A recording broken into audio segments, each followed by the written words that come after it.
Hello. Hey, good evening, Jim. Hi, John. By the way, I saw you enter the museum the other night, and I feel bad I didn't get a chance to stop and talk to you at all. Hey, well, thanks for the comments. You did look very busy, and wow, the place was really crowded. It was some kind of an opening.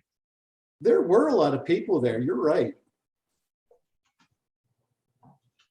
And I think the group has some great pictures on the wall. It was really nice. Yeah. Thank you. I thought it was too.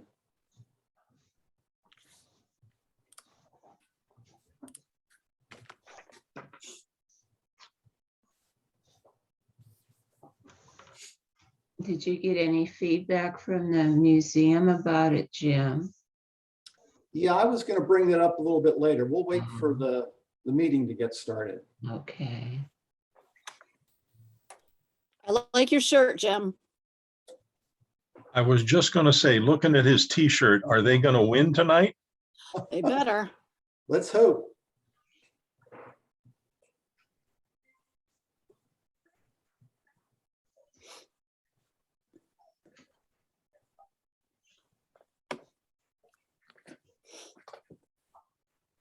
Your background's really pretty, Beth. Thanks. It's a twirl.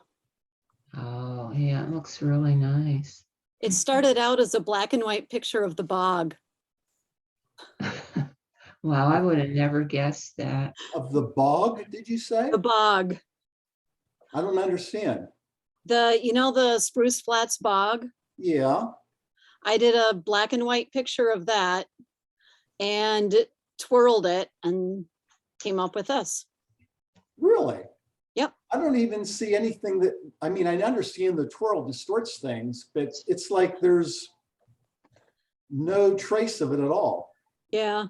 Well, it's the white on the top and the black on the bottom is basically because it was mostly clouds on top and then the bog and trees and stuff on the bottom. Yeah. Well, you hid them well. Everything gets blurred too when you do them.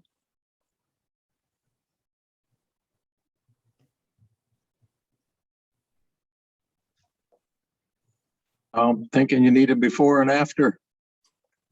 I think the before version is in my Flickr thing.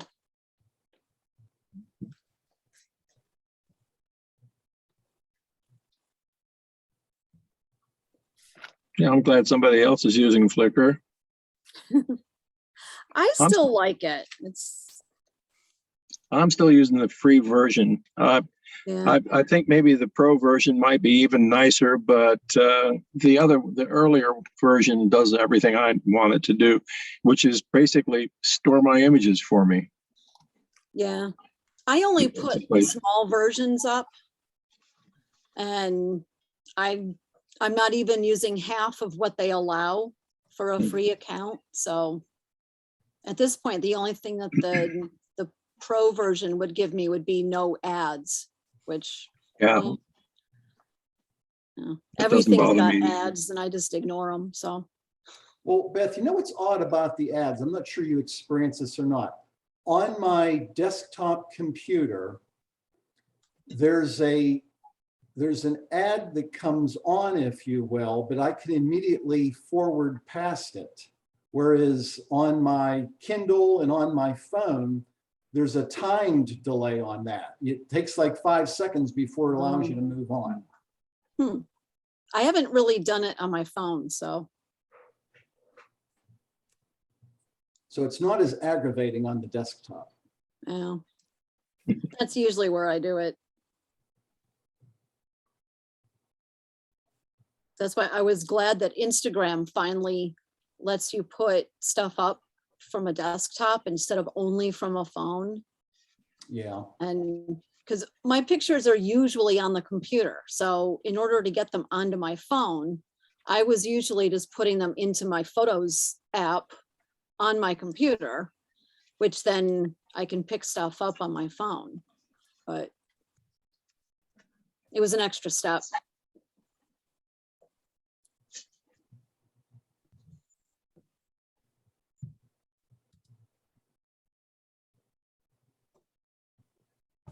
Hey guys, Good. Hello. Good evening, Brian. how's everybody doing? Hey, Good. Good. All right. Hey, we're doing better because the weather's doing better. yep, Yes, the weather was definitely better yesterday and today. Spent Yep. most of the day outside yesterday. It was a pretty nice day, comfortable. Yeah. All right. Well, it's about 7 after. We might as well go ahead and get started, I guess. Let me just pull up my sheet here that tells me what's going on.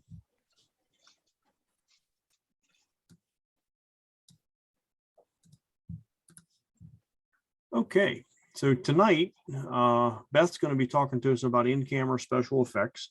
Is that Huh? tonight? No, that's the wrong. No. No, I'm sorry. That's That's photo 3 months projects. ago. Let's go back to May. That was It's like, March. wait a minute, I didn't do that one. No, that was March. Yeah. May. Okay, we're in the right month now. Beth is going to be talking to us about photography projects. I knew it was Beth. That's what I caught. I seen Beth and just read that. So that's the talk for tonight. Margie informed me that she's not going to be on tonight, but she gave me a video that is a 12 or 13-minute video about street photography that she wanted to show tonight. So I will show that here in a little bit just to see. I don't know what it is. I didn't get a chance to watch it. I just picked it up off of email about 5 minutes ago. So we'll watch it and see what she was planning there. It looks like our SWIG meeting at the end of the month is going to be Beth, is that you again? I Or is it emailed 20? you about, that's the one that we need to modify. We'll make an Something. adjustment to that then, because I'll talk to Margie and see if she'll be available to do the brush thing Okay. for that. We do have this month coming up on Sunday, May 22nd, the Ghost Town Trail walk. And I know that information is in the newsletter, and it'll be in the Sunday updates. It's in there. We have a picnic for Mammoth Park on Sunday, May 15th. So that's coming up next week. That's always fun. And Marty, you have a Saturday stations scheduled It's for on Saturday, 11. This Saturday. this Saturday coming. So Saturday, the 14th at Yes. 11 o'clock. Yes. Okay. So pretty busy month. And we're doing lights. Yeah. You're working with lights, Lighting, flash. flash, lights, all that kind of stuff. Do you want to say we have a new person here this evening? Deborah, hi. Deborah's up in the corner there. Well, she's on the corner of my screen. I think you're muted there, you're Deborah. muted. Sorry about that. That's all right. You just call me Deb. Okay. Okay, now I see her. I see her. Hi, Deb, welcome. Thanks for the invite. Thank you. Thanks for So- letting me show up. So Deb found her, someone had told her about us, and she contacted me through the website, and I sent her out an invite for this evening so she could check us out. So don't screw up tonight, guys. Oh, he's asking too much now. Yeah, I know. Especially the president. No, so I sent her an invite, so I'm glad you joined us, Deb, and I hope you enjoy and continue to come back, and we can talk about those classes. I'll send you some information about the classes. I That'd don't be think we're far enough along yet that you can't get caught up, so we'll get you in those for the next All right, thank you. meeting. Yeah. Which, by the way, the classes are going good. We've had 2 of the meetings so far with fairly good turnouts, both meetings. So people come back. So that was good. And they seem to be pretty happy about being there and learning. So we'll continue with that. All right, that was what I had to talk about. Jim, I'm sure you have an update for us because you always have an update for us about something. Yeah, I'd like to take the opportunity. Thank you. You want to jump in and give us whatever it is that you wanted to tell us? Sure. Well, this is primarily a story for Suzanne, but I'm pretty sure that Annie and perhaps Beth and perhaps Marty, who were at the reception, and John was at the reception, but I didn't get a chance to talk to him, so I know he doesn't know what we're talking about. So it was probably about 5 after 6 or so. The reception began at 6. And Suzanne comes up to me, and after saying hello, she says, "Is it too late for me to change my pricing?" And those of you who've been around Suzanne enough, as remarkable of a photographer as she is, she's still pretty humble about her work. And she never thinks that her work is good enough. And I've constantly reminded her that her work is very good. So here's the story, Suzanne. As you know, Pat couldn't make it to the reception on Friday. So she got home, and yesterday, as a quote Mother's Day treat, I took her to the museum. And we looked through the show, we looked through the rest of the museum. And then we thought we'd get some drinks and take them out since it was such a nice day and drink on the patio there. So stopped at the gift shop, and we're looking around there, and the clerk was there, and I thought, oh, I'll ask her if I'm getting any inquiries about our photos that are for sale at the museum. And she says, oh yeah, quite a few, as a matter of fact. And I said, oh, that's good. And I said, have we sold anything yet? No, haven't sold anything yet. But Suzanne, apparently your black cat photo has gotten the bulk of the inquiries to date. Now, it hasn't been sold yet, but I had to share that with you, that from the museum standpoint, that appears to be the most popular photo for sales potential. Goodness. Well, I'm going to have to thank that cat because I don't think I paid him enough. You didn't take enough treats for him, huh? No. Yeah. Maybe Well, make it up Suzanne, for it. I do want to say one thing. Jim and I were standing there talking, and I was looking at that. And one of my comments to Jim was that one of the most popular, the things that I had noticed was I had seen more people stop and look and make comments about that photo of yours than anything else. They were just, it's just a really cute and interesting photo that you took. And so many people were stopping and really looking at it and pointing at different things that were in it and really enjoying that photo. Oh, thank you, Ann. Well, it was fun taking it. Great accident on your part. Yeah, So good for you. thanks. So that was my story. Okay. Thank you, Jim. I seen that Donna Dodgden, Yeah. Donna, her and her boy both participated, I guess. Yes. And she wrote a little thing on Facebook. I'm sorry I didn't save it. I wish I would have. I could have read it to you. But of how excited he was about having his picture there. So just an opportunity for him to do that, I thought was pretty cool. He was very excited about it. She said he was really kind of shy at the beginning of the night, but as the night went on and people were talking to him and stuff, that he got really kind of excited about the fact that he had a picture at the museum and was part of that group. So that was good. That's what one of the things we look forward to is helping younger ones do what we do. So. Here's what it says. It says, Donna wrote, last night was great and thank you to those who stopped by to congratulate Owen. He had a great night and said even the judges came over to talk to him and congratulate him. He had been so embarrassed by the intention, but by the end of the night, I could tell he was really proud of his accomplishment. Good. Cool.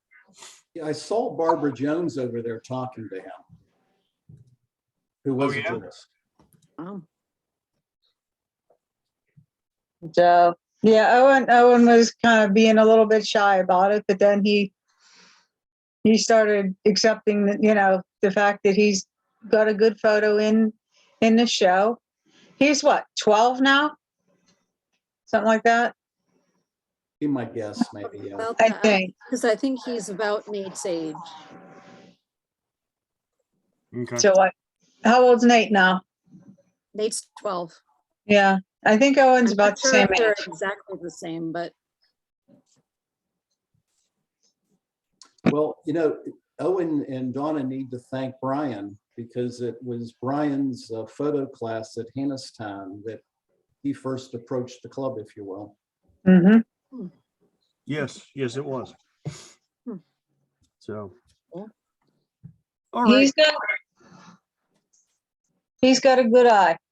Yep. Okay, any other updates or comments or things that need to be brought up at this point?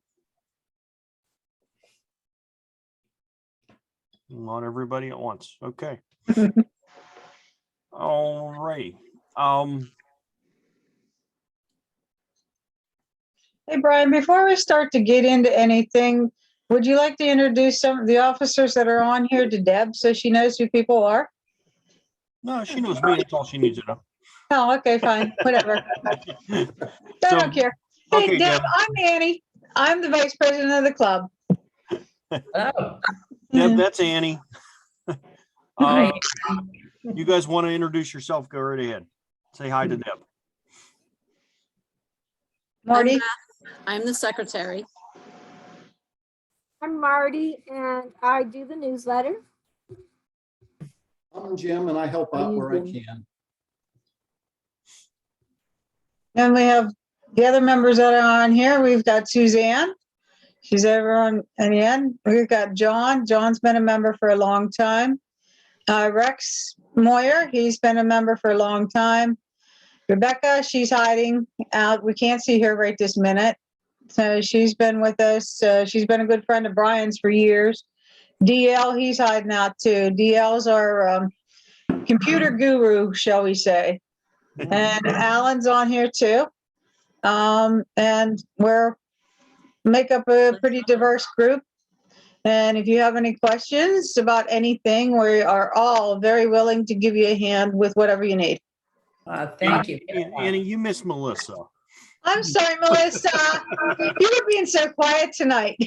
And I I was didn't just even hear going to unmute and give her a little bit of grief over that one. But thanks, Yeah. Annie. Just skip right over me. I'm sorry, dear. That's Melissa. Hi. Rebecca Rebecca. Turner. Okay, hi. There she is. She's hiding. So Deb, Well, as you hi, can. everybody. Thank you. And DL never shows us his face on here. Sorry. Okay, got it. Deb, as you can tell, we're a pretty laid back group, so hopefully you can Good. enjoy and have fun. Good. All right. All right. You guys want to watch this video that Margie wanted me to show? It's about street photography. Sure. You can do that first. Beth, does that help you? I think you're studying, aren't you? No, I'm taking notes, remember? Oh, okay. Minutes Okay. that I usually end up sending Marty like the day before she wants to do the newsletter. That's okay. I send her the treasurer's report the day after she does the newsletter. So. Yeah, I know. Well, Brian, I think it's remarkable that of all the club members that Margie suggested a street photography video, because doesn't she abhor street photography? No, she loves street photography. Oh, I thought she didn't. Well, okay. I thought she didn't like taking people of photos. So is it street? She doesn't like to do portraits. She Oh, portraits. She doesn't like to do portraits, but street Okay. photography she likes. Okay, I misunderstood. Thank you. Mhm. Yep. She likes going down to the strip district. Yeah. Yep. All right, let me find. Yep, there it is. Okay, let me share my screen here, and we'll watch this video. Let's see. I'm gonna share that one. Turn that on. Turn that on. Share. Oh.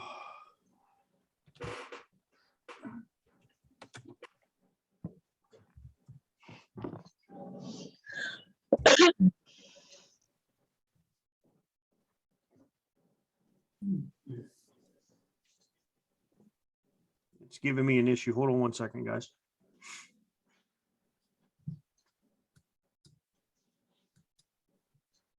You guys see YouTube? Yeah. Okay. I have it. I can see it. All right, let's watch this video. This was from Margie, and it's about street photography. And I think it's because we have a photo walk coming up that's going to be in Pittsburgh sometime this year. And that's what it, Couple of them. yeah. So here we go. I'm going to watch. We'll play this and see what it says. Hello Street Snappers, Brian here with another street photography critique video. But before we start, I just wanted to mention my street photography newsletter. And if you're not already a subscriber, please do sign up, and I'll pop a link in the description below.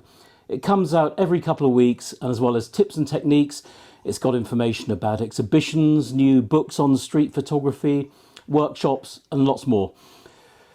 So back to the video. If you haven't seen these before, it's where I critique 5 or 6 of my students' images on a given theme. And if you've been on one of my workshops, you'll be a member of the Street Snappers Collective, which is now possibly the UK's biggest active community of street photographers. Every month, I set members a challenge, and the challenge this month was to shoot an image using the fishing technique.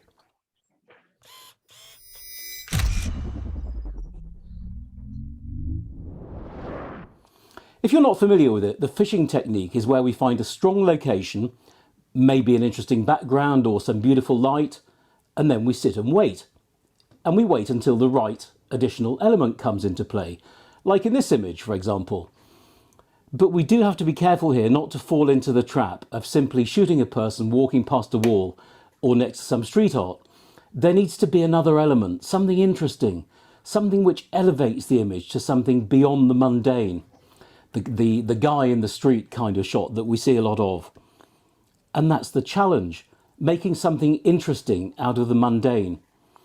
Maybe there's a good moment, or perhaps the light is stunning. There just needs to be something that lifts the shot. So please remember that these images that you're about to see are all from amateur street photographers. Some of them very new to street photography, some have been doing it for a long time. And the critique that follows is my personal take on these images. And I'm not saying I'm right or wrong, it's my personal view. So I'm going to offer my instinctive thoughts on these pictures. I'm not going to open them up in Photoshop and show how they could be improved by digital trickery. That's really not what critique is all about. And in my view, it's not really what street photography is all about. So let's see how they got on. So first up, we have this image from Neil Johansson, who incidentally I think is one to watch. He's winning accolades all over the place, and he's a very accomplished street photographer. The first thing I like about this is Neil's great use of light and colour. I think he's framed the woman's face in that pool of light and the man's head almost in silhouette. I just like the way he's done that. Okay, perhaps it would be stronger if the man was made a little darker to make more of a pure silhouette. But having said that, it is what it is, and I'm not a big fan of too much post-production street photography. That pool of light is shaped like a little person. So we could almost have 3 people in this image, and that's another small element of interest that I think helps the overall shot. I like the way the shadow caused by the woman's hand is covering her face, and this is another factor which makes you look and think. Perhaps it has a little mystery, which is always a good thing. The swathe of blue in the background is striking. I think the overall exposure is spot on. So far so good. What about the composition? Well, I know that a centralized composition will trouble some people, rule of thirds and all that, but I don't have a problem with it, and I think it actually adds some impact here. So, anything wrong with the picture? Not much. I really like it. I guess in an ideal world, Neil might have waited until someone more distinctive or more interesting comes along in the true spirit of the fishing technique. But I wasn't there. Maybe there were not many people around and he just had to make the best of the light while it was there. So overall, well done, Neil. I like it. This next shot is from Adam Ramjean, or is it Ramjean? I know Adam, so I should really know, and I'm sorry to say that I don't. So please put me right, Adam. Adam tells me that he waited around for a while in the hope of finding someone who connected with that text on the wall. So the classic fishing technique. He'd waited around for a while, and having had no luck, the guy in the red top came along and sat down on the bollard there.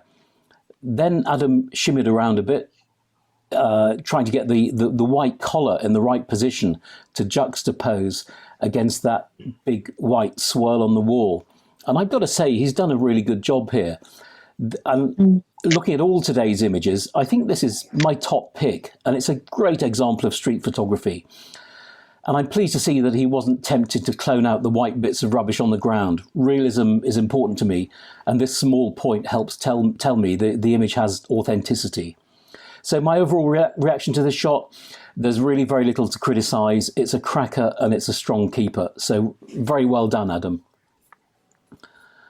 This next image from Pamela Harradine, who is, I've got to say, she's currently riding on a high, having just had one of her images selected for the latest Portrait of Britain book, which I believe is volume 3 in this great series, published by the Super Hoxton mini press, if anybody's interested. So on to Pam's image here. This was shot, I believe, in Weston-super-Mare in what appears to be the golden hour. The fishing technique involves, first of all, finding your spot and waiting. And I think Pam has found a good spot here. That early evening light is lovely and it's rich, and the shelter provides a nice kind of framing device for somebody walking into the shot. I like the boxy composition, the graffiti on either side on the window panes there provides some edge of frame detail to bring you back into the scene. So like most images that were created using the fishing technique, this is based more on an aesthetic than on the moment or than on any strong narrative. And in that sense of the aesthetic, I think this is quite a strong shot and it works. The overall look, the visual appeal of this image is strong. So well done, Pam. Great shot.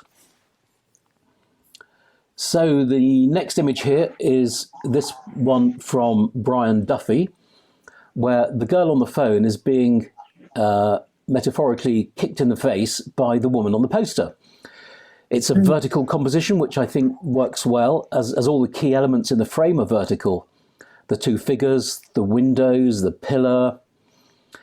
And in true fishing fashion, Brian spotted the poster first, saw the opportunity with the kicking foot, and waited for the right person to present themselves so they could be kicked, as it were.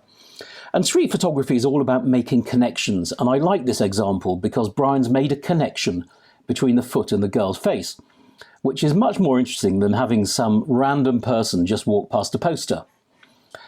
And I guess the blue tones add to that sense of connection. So could Brian have improved on this? What's wrong with it? Well, maybe he could have waited for a stronger or more interesting connection.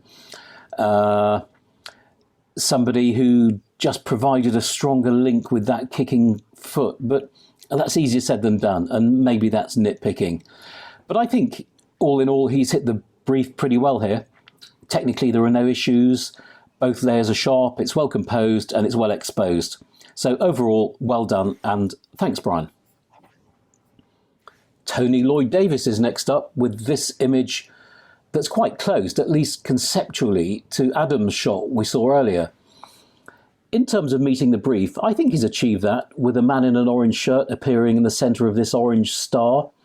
So in a visual sense, it works, with the guy almost exploding out of the poster. I'm not completely convinced by the composition. I played around with this and I preferred a tighter crop because I don't think the stuff on the right-hand side of the frame contributes much. But having said that, I'm not a fan of doing massive crops to make an image work. I think I'd prefer to see Tony get closer in the first place and just choose a better shooting position. And this whole issue of knowing what to leave in or crop out is always a difficult decision. And if we can get it as right as possible in the camera, the image usually benefits. So as for subject matter, maybe this person could have been stronger and more interesting, but it's a guy in an orange shirt and the orange makes a connection. So I think Tony's done a reasonably good job here. I think it could have been stronger, but he's met the brief and he's shown us how we can use the fishing technique. So well done for that, Tony. And finally today, we have this image from Richard Keeling, who's appeared in these videos before. And this is another riff on the theme of connection. We often see the written word brought into street images. Sometimes it works, sometimes it doesn't. It could be funny, cheesy, ironic, provocative, emotional, whatever. But the words can play an important part in how the image speaks to us. One thing about the use of words, though, they need to be direct, they need to be concise and graphically strong, which is exactly what we have here. This is graphically strong. It's a short, sharp phrase. It's a secret. It could mean anything. But of course, we're now going to consider it in the context of the guy standing there, how it connects to him. So just how strong is that connection? And that's the key question here. So what do you think? What does it make you think? Does it ask questions? If so, good. That means it's worked. Like some of the others in this video, maybe a more interesting person or a stronger connection could have lifted this a little. But there's still something about it I like. And on a purely an aesthetic or visual level, it's a strong image with that deep red and the blue of the guy's shirt really shouting, "Look at me." The shadows on the wall add a bit of depth. The main subject matter is nicely framed in that rectangle. It's compositionally pleasing and pretty strong. The colouring is rich and there's enough drama in the lighting. So really most of the elements have come together nicely here. But is that subject matter strong enough, i.e. the guy? Well, I would say very nearly, but I'm not 100% convinced. But having said that, I do think that Richard has a very good eye for a shot. And this is certainly a keeper, and I like it. So well done, Richard. So there we have it. I hope you enjoyed those. 6 images shot using the fishing technique. And it's a technique we can all use from time to time, but I'd really caution against overusing it. I think there are bigger fish to fry, as they say. Well, that's it for today. Please stick around for more street photography videos. The next one is on the subject of shooting the streets at night, which is very timely as we're moving into the darker nights and the winter months. So do stay tuned. All right. So that was what Margie wanted me to show you guys. So there you go. I thought that was interesting. I didn't know there was a name for it, but I've tried that in street photography, basically just setting up at a spot and then waiting for something to happen in that spot, and it works out pretty well.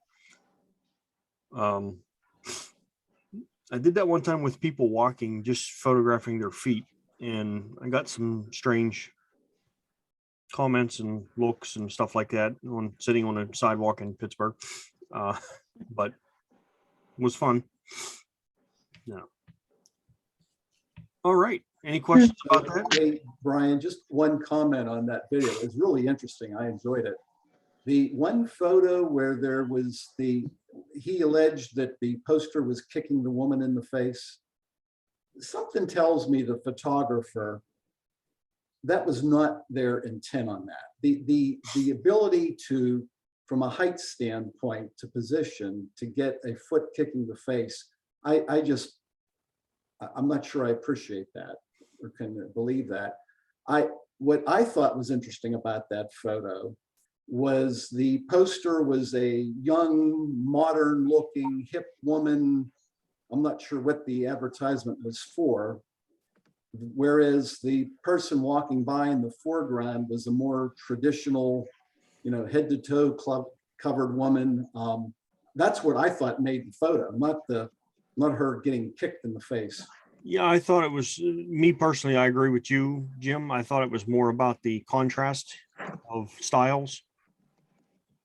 Yeah. Rather Both than, in the same color too. yeah. Yeah. But, so, yeah, I agree. Hi, Gracie. Hi, Gracie. Hi, Gracie. Hi. Hi. How are you tonight? Good. Good. All And right. I saw you at the museum.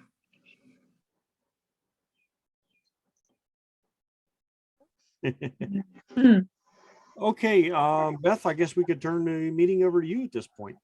Okay, let's see if I can do this reasonably. Yes, you're going to see my messy desktop. There. Okay, my slideshow is really short because I made this afternoon after I finished mowing. Hmm. And actually, it didn't go back to the beginning. Hold on. All right. Which shows you how often I use Keynote. But so for photo projects, just do one, basically. To come up with ideas, you can have a post-it party. Post-it, start with a pad of post-its and a timer. Write an idea on each one. And then put them somewhere so that you can keep putting the ones you really like towards the top. So that's what you're going to want to probably try first. So you can think of a skill that you want to master and come up with ideas on how to learn that by doing a project. Or you can try to see if there's a story that you want to tell using images. And I finally thought of one that I'd like to do with that, and I kind of missed my chance because I should have started taking pictures of Nate in his first days playing soccer and then all the way up through. But I've only been doing it the last maybe couple of years. But if I'd started with tiny kickers and all these kids going in like every direction except towards the goal, that would have been good. But you can do a 365 project, one photo every day for a year. Most people make it to about February, I think. I once actually managed to do a 52-week project, and I did one photo each week that was just for that project. And it was when I first got the 4x5 that I use now, because it was a little different than the old one that I had. So I was just trying to really get to know it. And I had, and actually I still have some, the Fuji instant stuff that it's not peel apart, is it? Yeah, maybe it is peel apart. You have to wait like a minute before you peel it to see it. And it's seriously expired, but it still works. And I did one shot every week, usually on Friday or Saturday. And I still have all of them and I scanned them as well. You can do a day in the life of, think of a topic.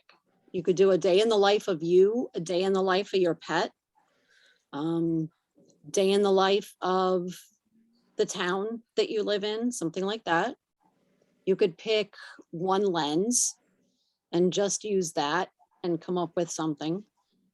If you have another hobby, if after buying lenses and cameras and stuff, you actually have money for another hobby, you can take pictures of that. You can choose a song and take pictures to illustrate the song. And I've halfway come up with a couple that I want to do over the years, but I'm better at thinking of them than I am at actually doing them. And then what to do with it. And the books in the picture on the right, the bottom two are both from Blurb. And they had the piano table one at my grandmother's house. There was a table that was always called the piano table. I honestly don't know if it used to be a piano and got converted into a table, or if it had been next to a piano and that's why it was called the piano table. But it had pictures on the top of it, and it had a drawer full of just everything that had been taken off of it over the years. And so I scanned the ones that were really the more important ones and made that book. And it's the pictures on the cover are my grandmother's in the middle and her two sisters are on the side, because those pictures were on the table always, no matter what else changed, theirs were always there. The one on the top is actually pictures taken by my great grandfather, because we found a bunch of the negatives in the house. So I've scanned most of them. I've contact printed a few, and I had some printed and I just used photo corners and made my own book. But you can make a book, make a calendar, create a portfolio, and you can look up Brooks Jensen on Lenswork, because he does things with folios. And I think they're usually 10 to 12 pictures, which is kind of a reasonable number to try for at first. And if you really like it, you can submit it to a magazine.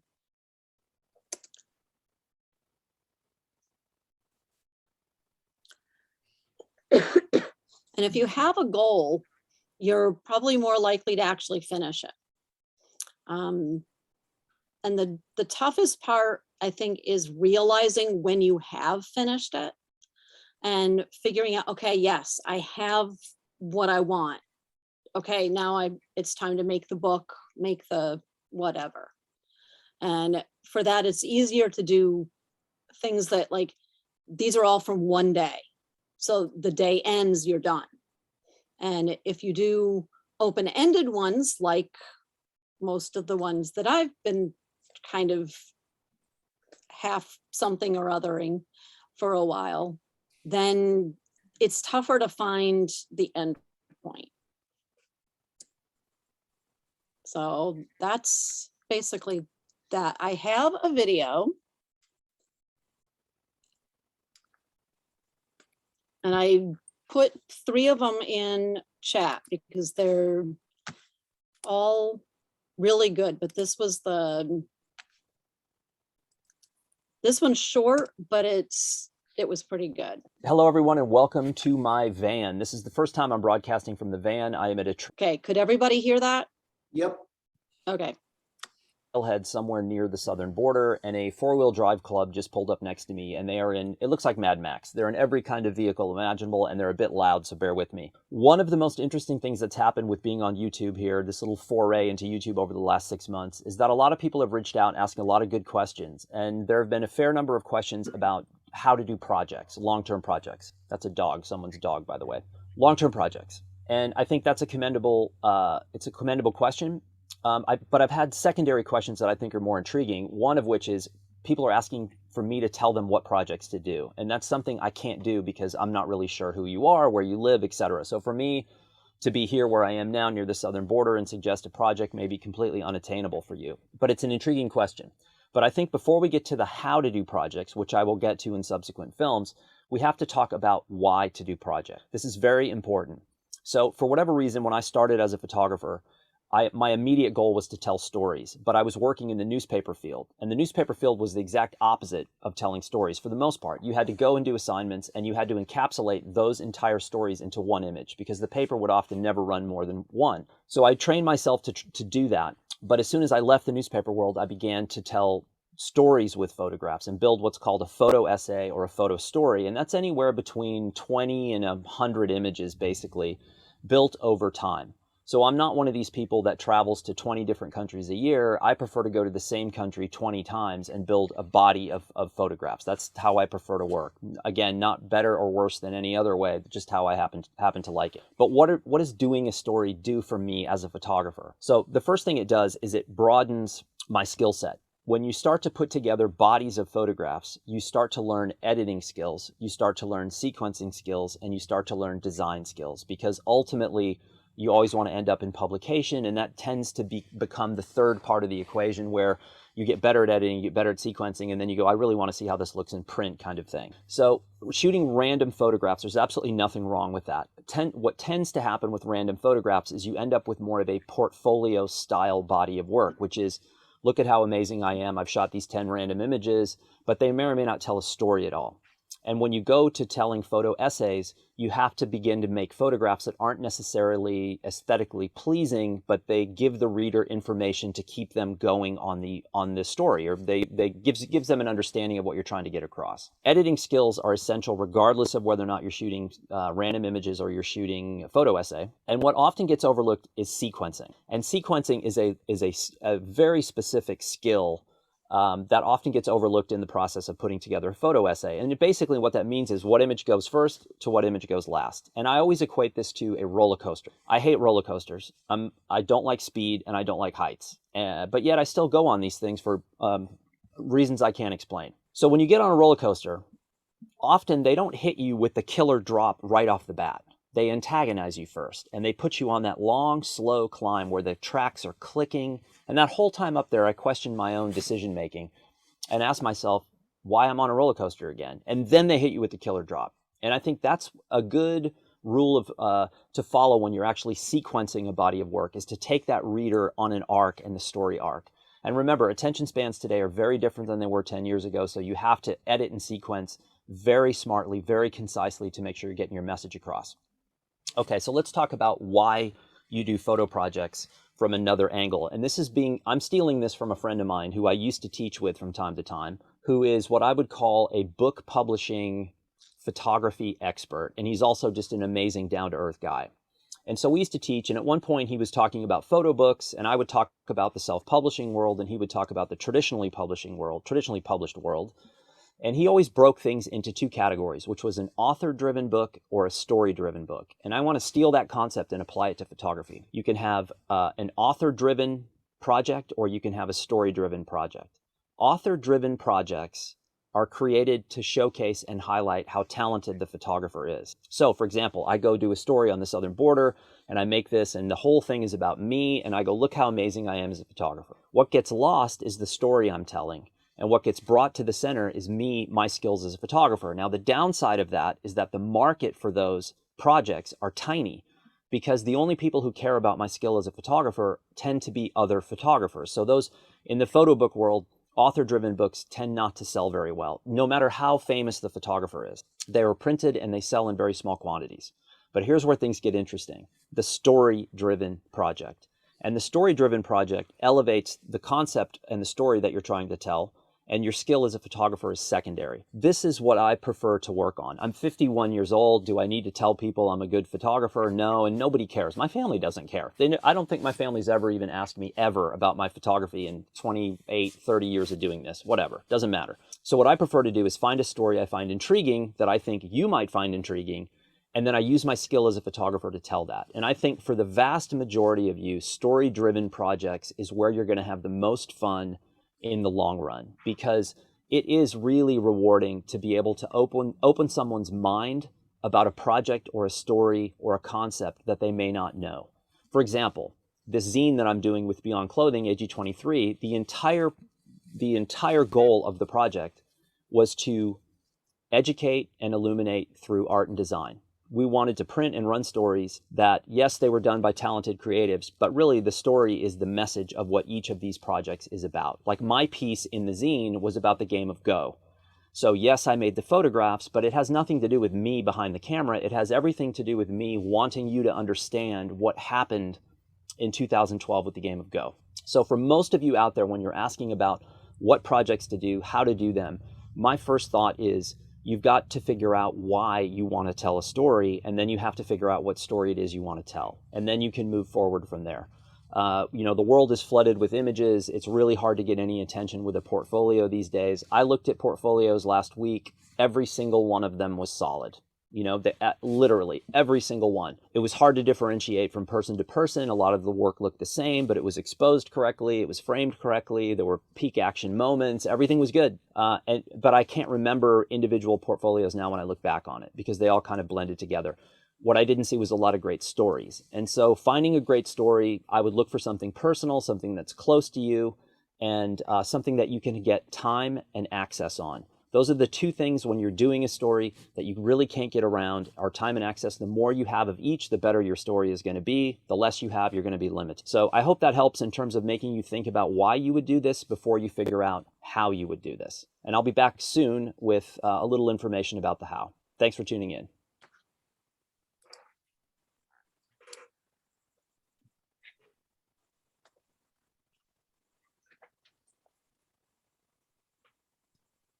Cool, Beth. Thank you. That was I picked the shortest one because I really wasn't sure whether other stuff was going to be going on or not, but. Okay. So who has worked with a photography project? I have like 2 or 3 sort of started, kind of. Well, I've tried the 365. I made it, I think, 158 days, which is pretty good. I mean, That's not too bad. That's respectable.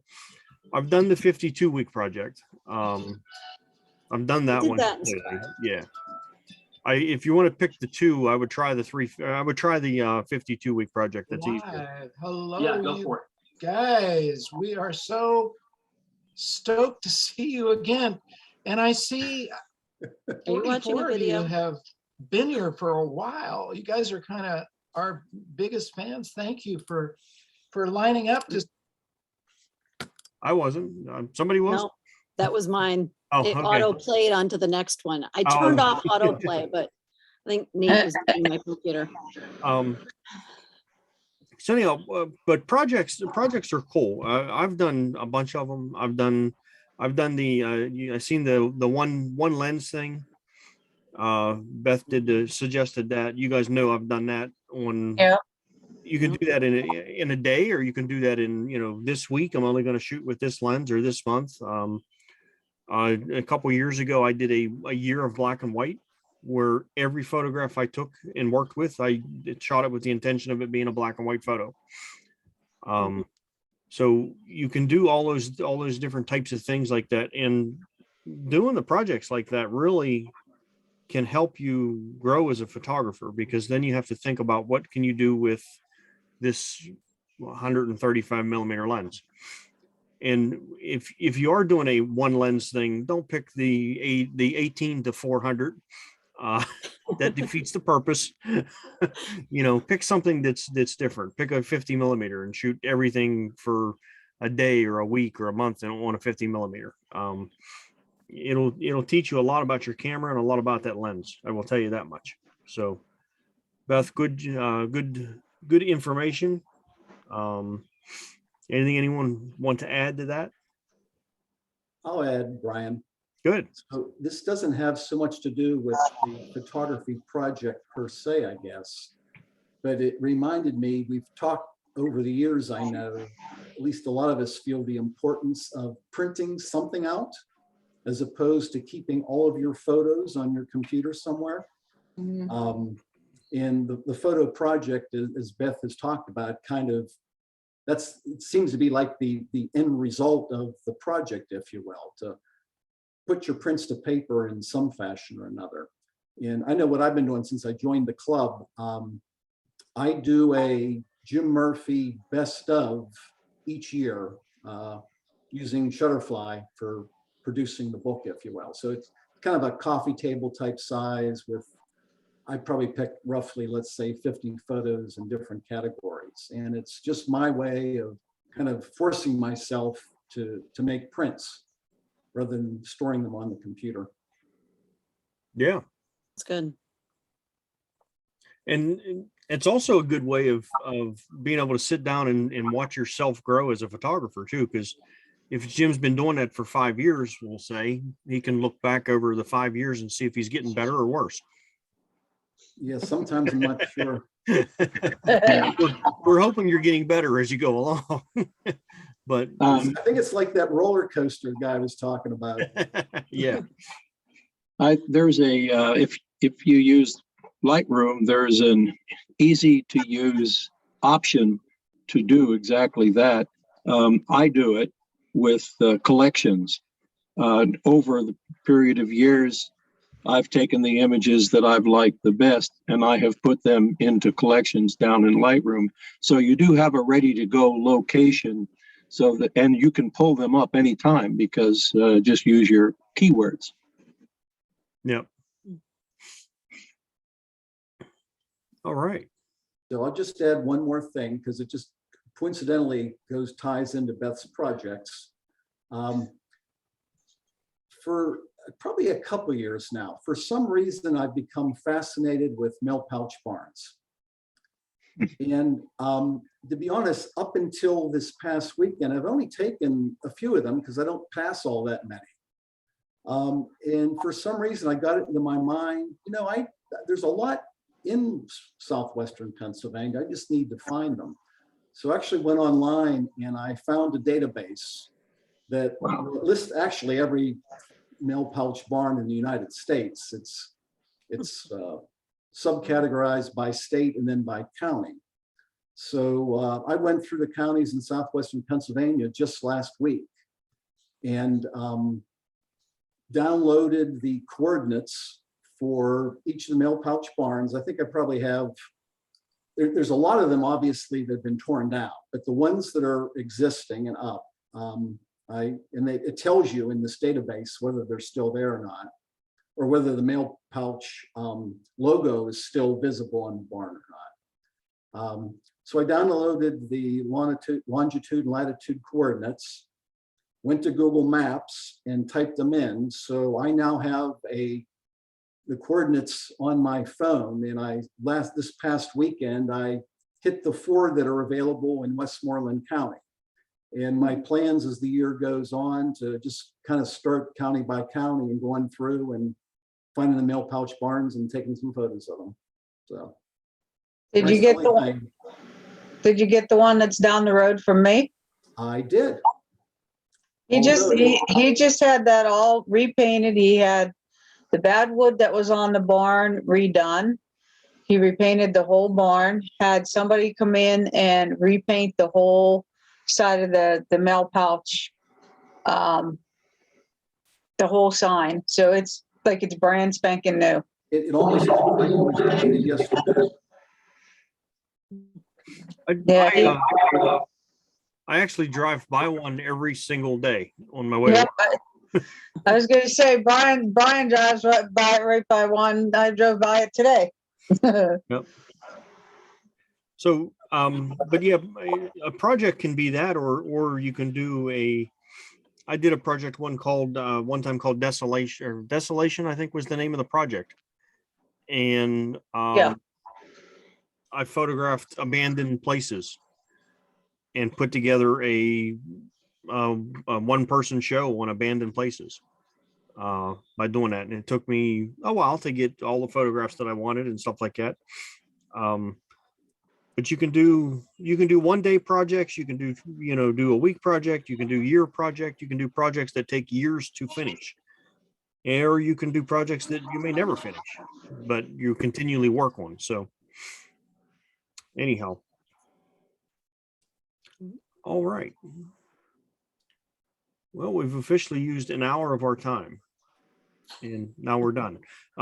So I guess in true Margie technique, I guess we can go do some critiquing. Unless Beth, do you want to show that other video? Do you want to watch one of them? They're, It's up to the group. It don't matter to me. Sure, go ahead. right. All right. Let's see one more video and then we'll do a little critiquing. Okay. I don't remember which one this one is gonna be. Copy it and then I'll do the share.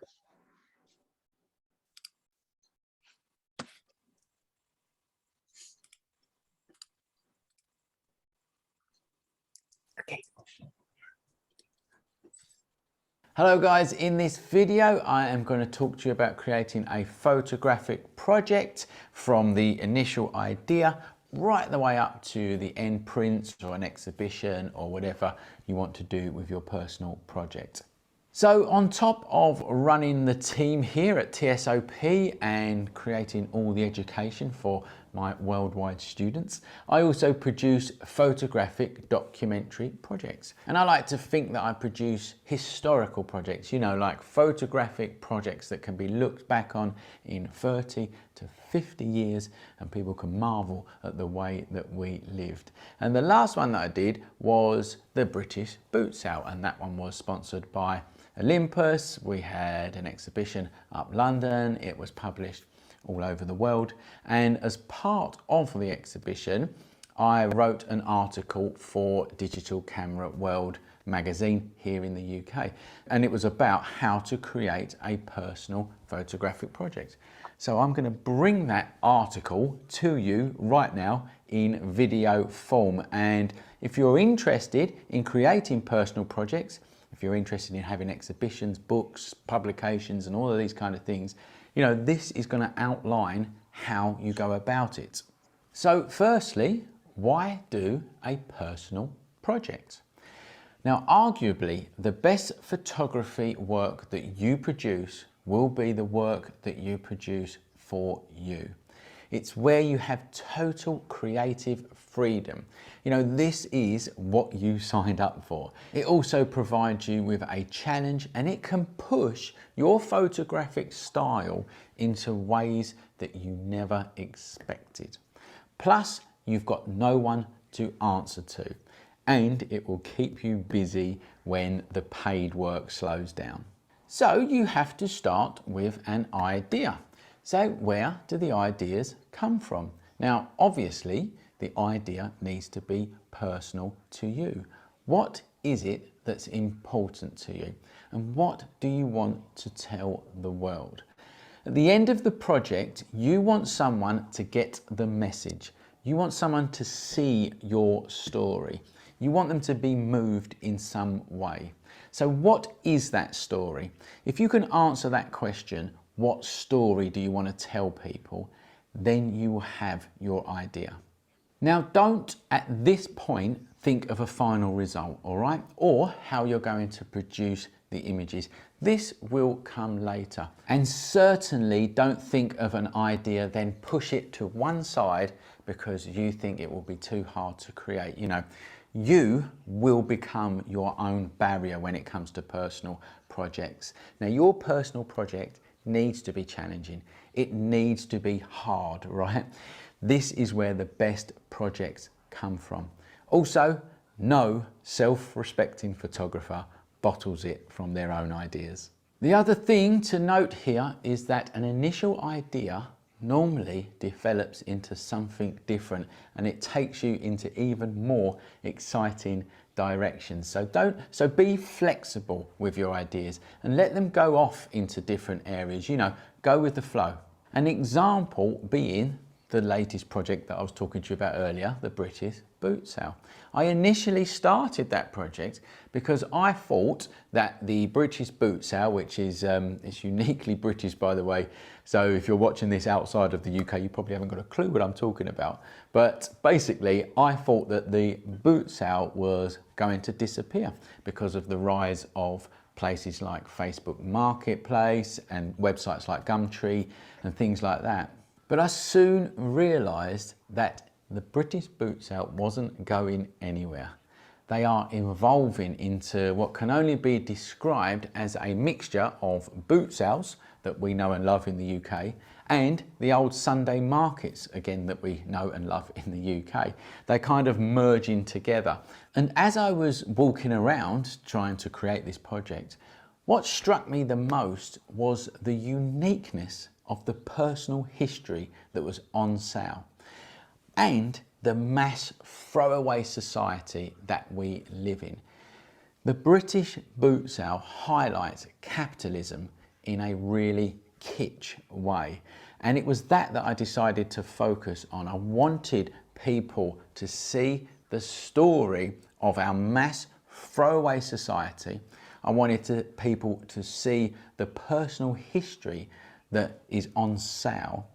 And I wanted to show it in a fun and kitsch way. I wanted to show it in a way where it doesn't quite hit you in the face straight away. It's pictures that you have to sit down, you have to think about it, and it's a project that you have to view as a whole. You know, individual pictures won't tell that story. So, like I say, don't be scared of your own project. If it starts to move off into different directions, let it. You'll be surprised at what you find. So now you've got your idea, it now comes down to the creation. So you have to get that camera out and you have to start somewhere. Breaking the ice is the most important step here. If it goes wrong, so what? You've started. And it generally doesn't go right from the start, and it normally becomes a personal learning journey. What you'll find is that the work will develop as it progresses, and the work will actually get better as you go. So, as far as the creation goes, just get out there and get started. Let it go wrong, learn from what went wrong, and believe me, your work will get much, much better as the project progresses. This is a real B&H customer story. Steph Mandis came to B&H to take her photography to the next level. So now let's talk about timescale. A good personal project is not something that you'll complete in a day, a week, or even a month in most cases, nor should it be. It's generally years in the making.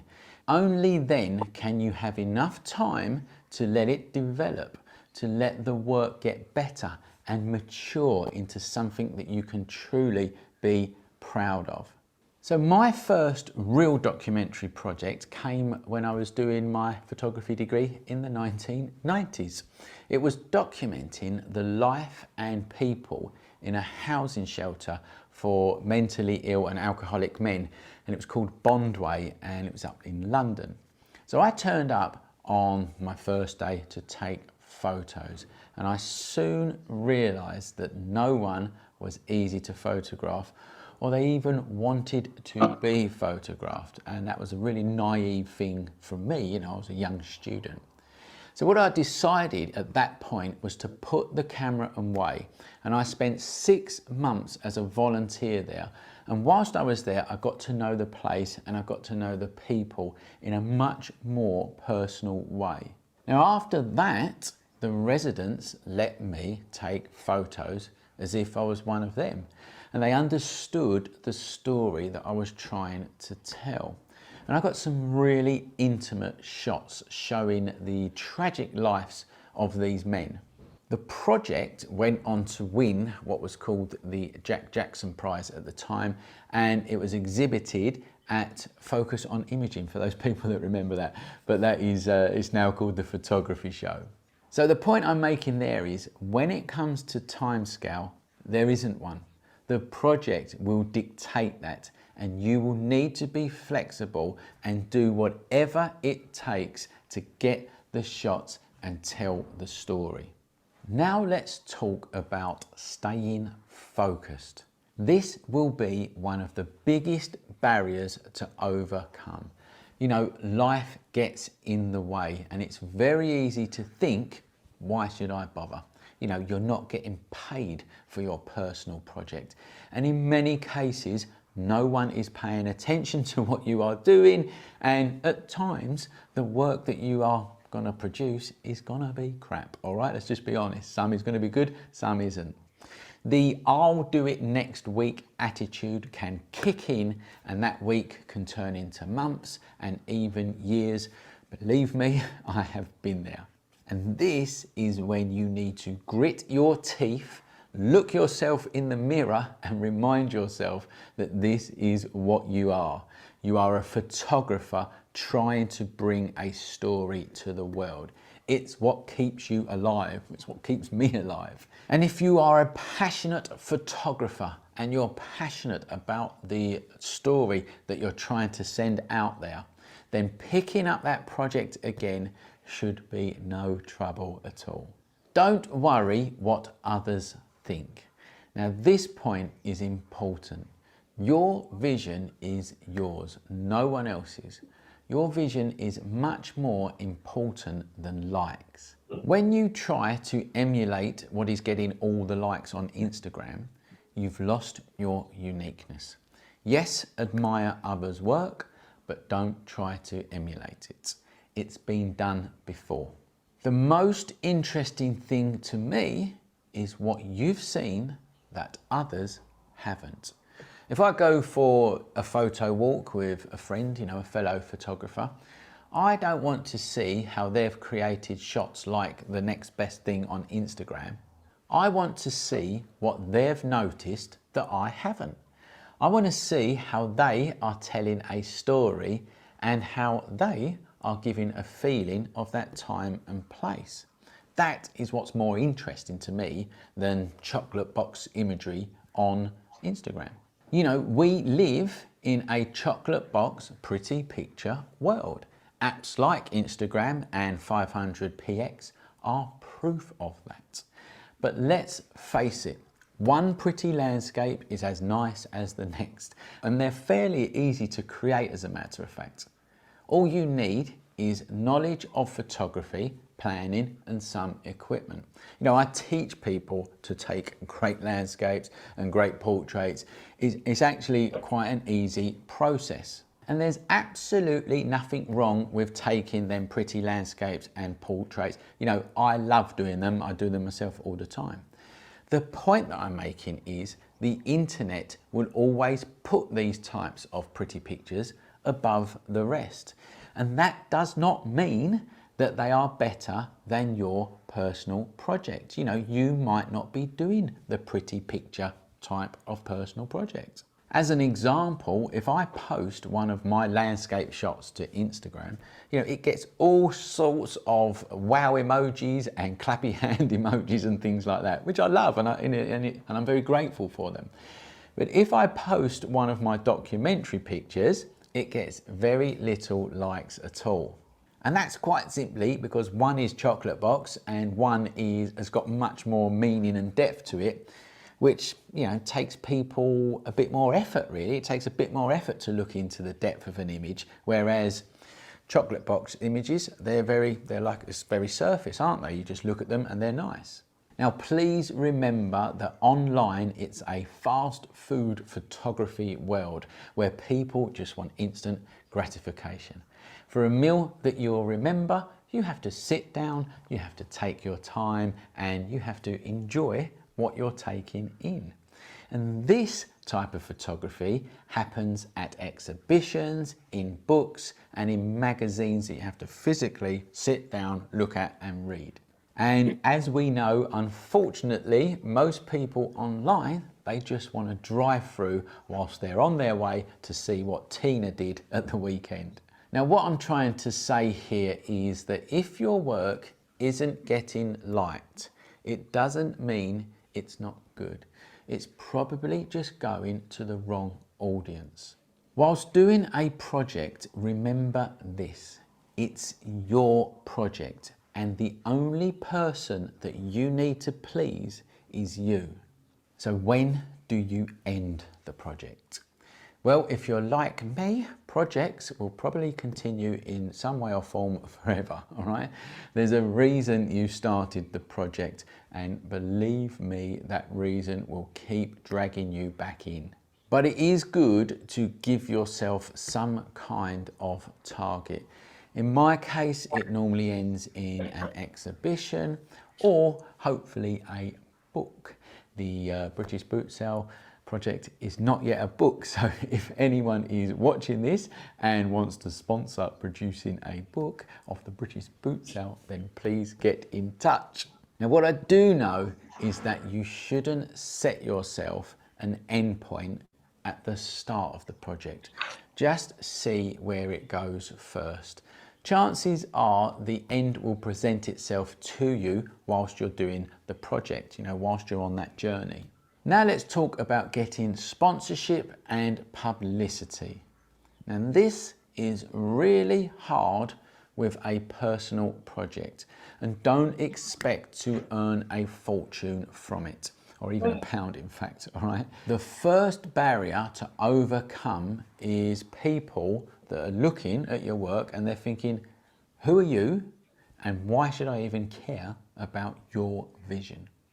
Now, to overcome this, you just need to be a little bit ruthless, but be nice at the same time, and don't let any opportunity pass you by. Even if you think it's unrelated or won't get much attention, you will be surprised how one little thing can lead on to another and onto another and so on. So be ruthless, push your work in front of people, and don't let any opportunity pass you by. You can start firstly by contacting local papers and smaller blog sites, as they are more likely to publish your work than the big names out there. Then, with this behind you, you can contact bigger magazines and bigger websites and photographic brands to see if they will publish your work or whether they'll sponsor you for an exhibition or a book, etc. Now, these places will ignore you at first, but remember, they are thinking, who are you and why should we care about your vision? So I'm just going to reiterate, be ruthless, but be nice, okay? And keep contacting them. Make them realize what they are missing. Now, one thing is for sure here, no one will come running to you. You need to put in the work and then obviously you'll be rewarded, all right? If you're passionate about what you do and it's a story that you think must be told, someone in the end will listen. And I, for one, am certainly looking forward to seeing your pictures and your story, okay? Now, if you've had experience of creating personal projects, if you have come across barriers yourself, please put them in the comments below and share it with our audience. We run a lovely community here at the School of Photography and people help each other out. So in the comments below, write down your experience of trying to create a personal project, trying to get it published, the barriers that you had to overcome and things like that. Whack it in the bottom in the comments. Other people and me would love to read them. So now you need to help us out. Firstly, if you want to learn photography properly, come over to the schoolofphotography.com where we teach you photography, Photoshop, Lightroom, studio lighting, and many, many other things. And we teach it very professionally, very structured. Qualified teachers is what. I think the rest is just add.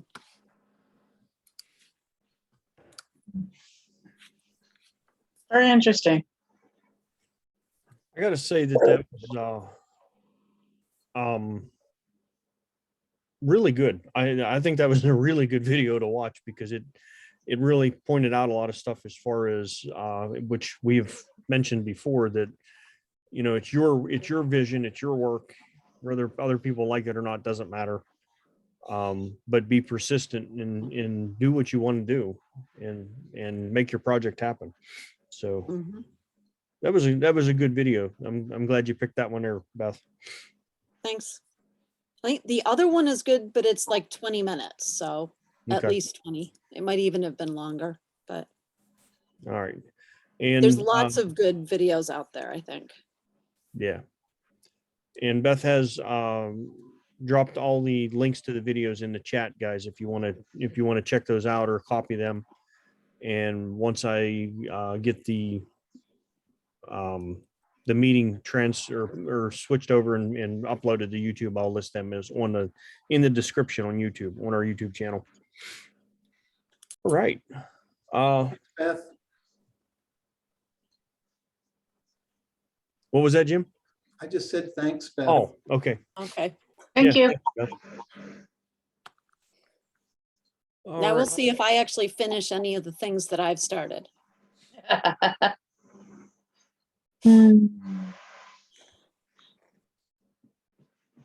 Like, the only reason that I finished the Iowa book that I made is because I did it after we moved back here. So by then I figured that if I was gonna do something with the Iowa pictures, then that was it. At least I'd done all the shooting. I just had to pick them.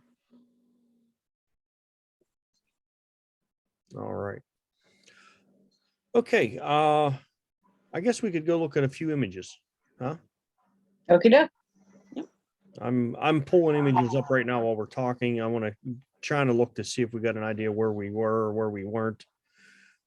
What we've looked at.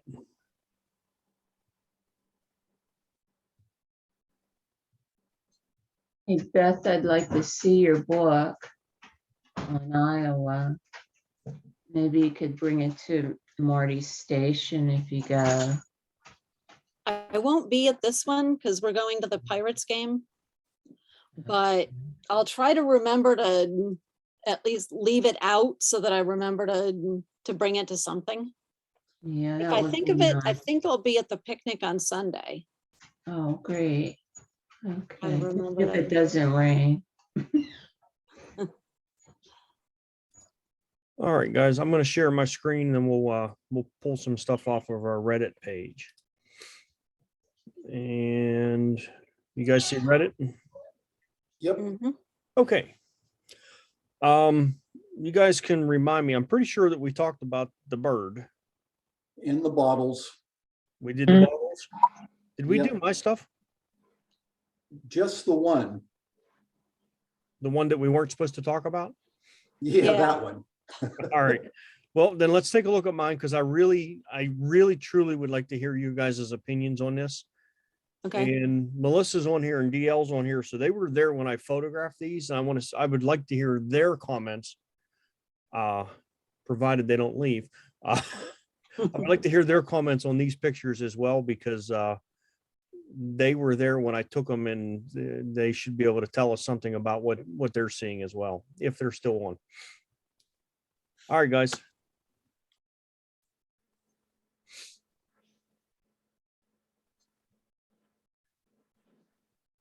Great critique. Move on. I was waiting to see if either a Melissa or DL was going to chime in. I Yeah. think this one is really good as part of a series, but on its own, it's tough to figure out what it is if you haven't been there. Okay. And it says old decrepit building, but it doesn't necessarily say Carrie Furnace to somebody that doesn't know that room. Because I'm guessing this is that room that's upstairs with all the Actually, boards. no, it's not. This. Oh, it's not. And Okay. this picture is in a very difficult spot to capture.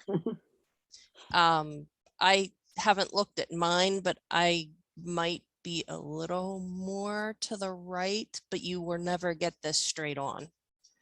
Yeah. What room was this in? This was in an area that was blocked off the last time we were there. Oh. Yeah, this one is in an area that is now open, that was never open before.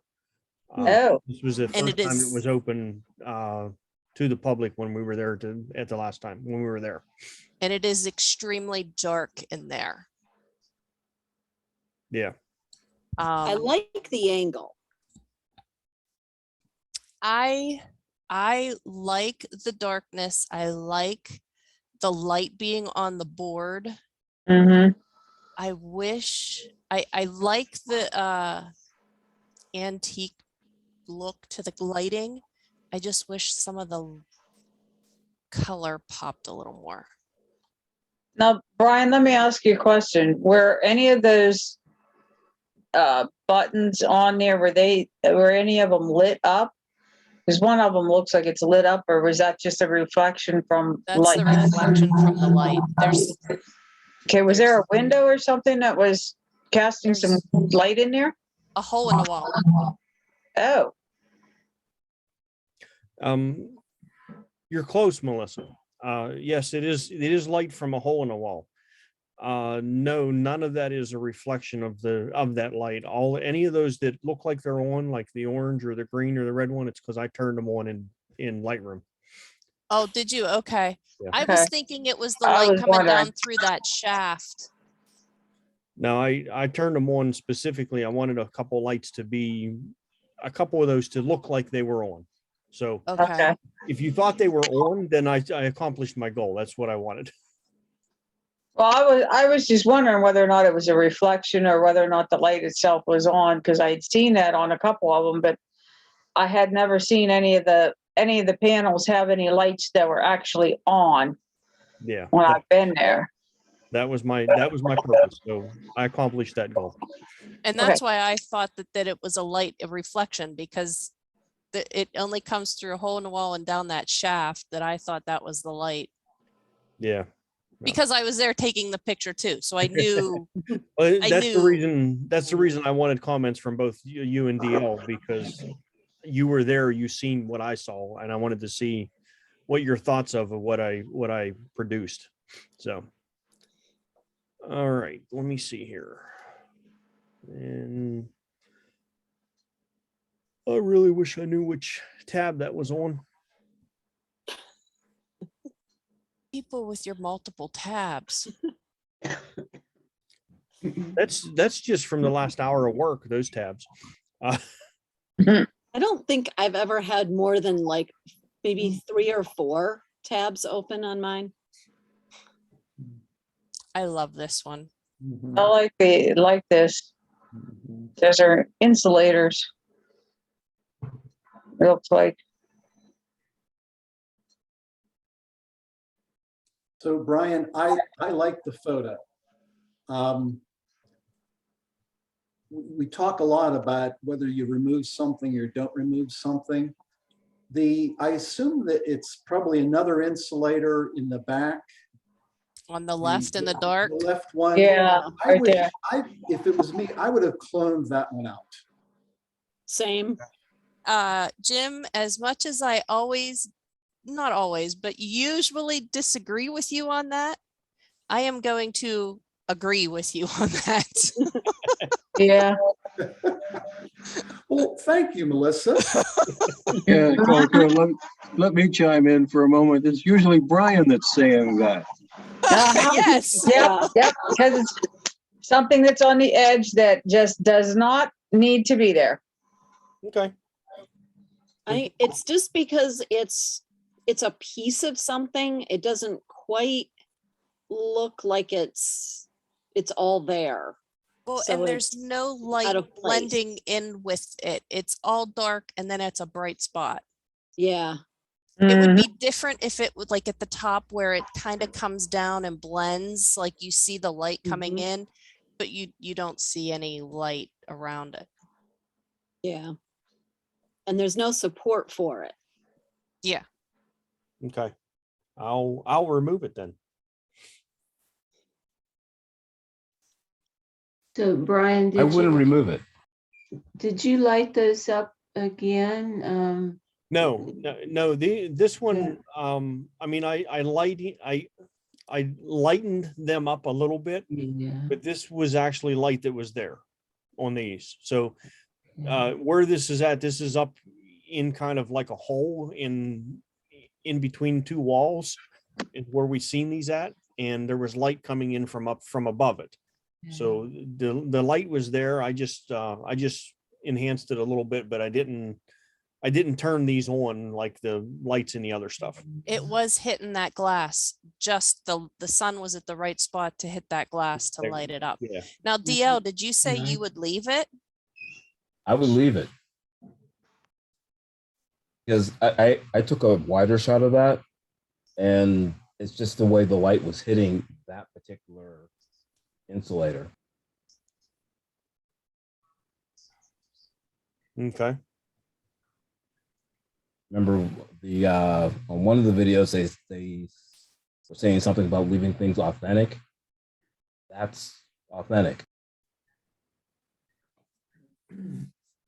Yeah, that was what I seen, and that was what was there. So I didn't, this one here, I didn't do too much craziness to it. I was pretty much just the picture. So What if you would brighten it? there's not in this area here where the rest of that insulator is, there's nothing there to brighten. So this is the one in question, and the black is, I can tell you this, there's nothing there. That's pure black. And I think I remember that one being a single spot. Yeah. It's just, there was literally, the only light was where you see light, that's the only place there was light in that area. Anything that's black is because there was no light at all.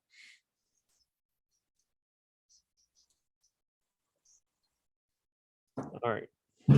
Yeah, that's the area I got stuck for about what, an hour and a half, 2 hours. Yeah, you and we had a 3-hour tour. They spent 2 hours in this spot. I still like that shot. It's neat. Wow. That's dramatic. I like the sky. moodiness of that. Yeah. Mhm. Was it actually raining at that time? It was snowing and raining, and then the sun was out, and then it was snowing, then it was raining, and then the sun was out. No, because I can almost like see the texture from an, I'm not sure if it was rain coming down or what from the sky. Yeah, I shot this. I shot this while they were in that room. Ah. I went outside. Can I ask, did you bump contrast or texture or something on that picture? Yes. For the sky. Yes. Well, the only reason I ask is I can really tell on that walkway up there by the sky.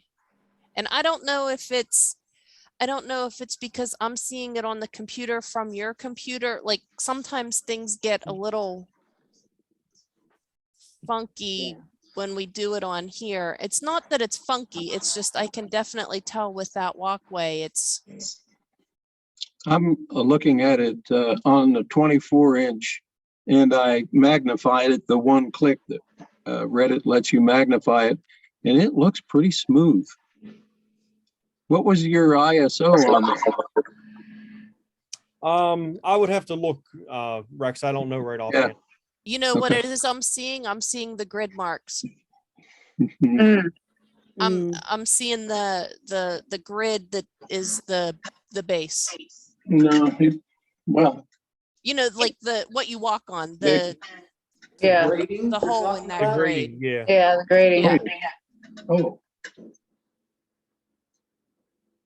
No, it's clear on my screen. The detail is top notch.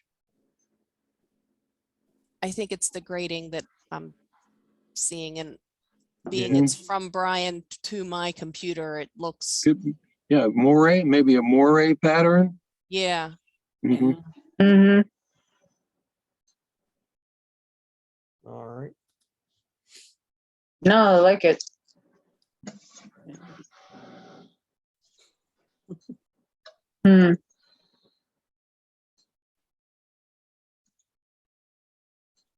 Just simple. It dates it.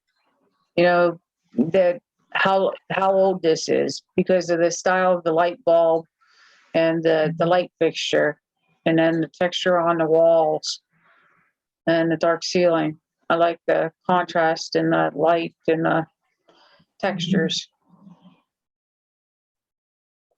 Yeah, the light looks like it's lit. And Brian, how did you achieve the consistency in the colors from shot to shot? That wasn't a preset, was it? No. It's just paying attention to my numbers as I was adjusting temperatures.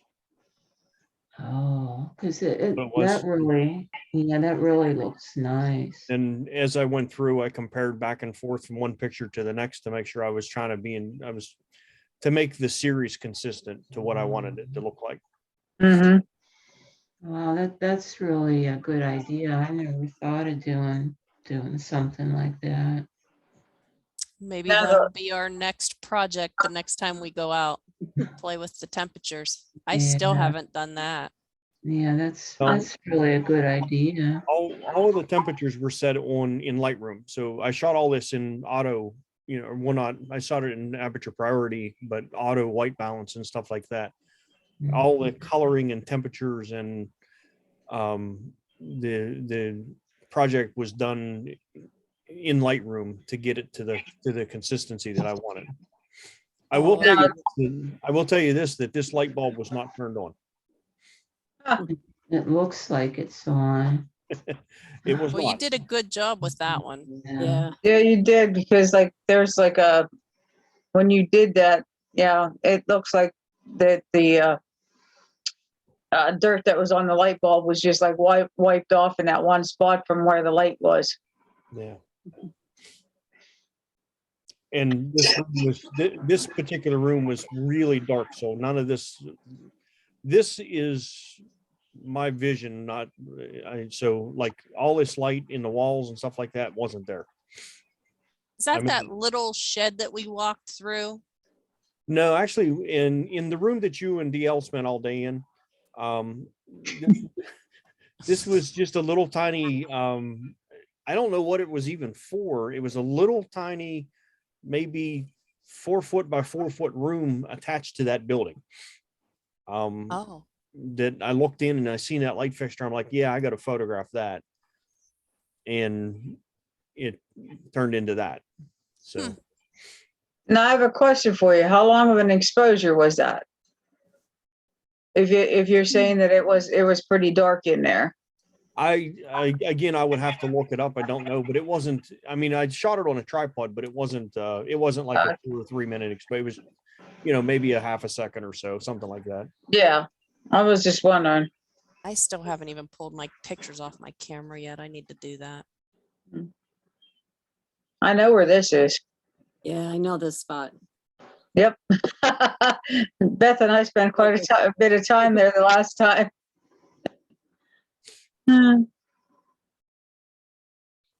Again, the colors are really, really good. I like the color tone that you use throughout the whole series. It really fits the location. Yeah. But the consistency makes it look more like a unified whole too. Okay. Like a project. Like a project. It was a mini project. Yeah.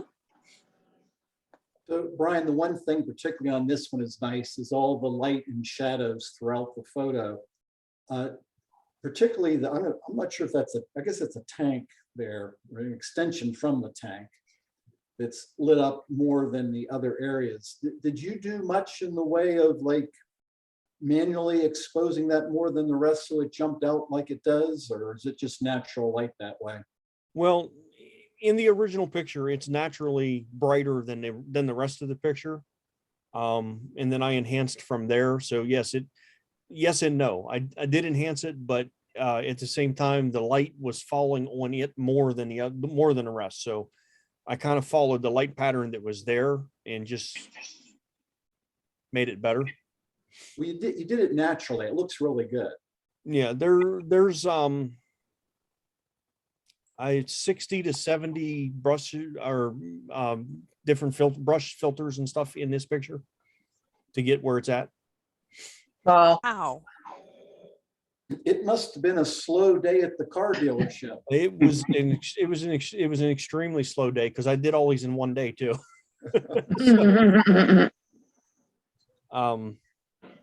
Yeah, I can tell you this, and they're all done in Lightroom, no Photoshop at all.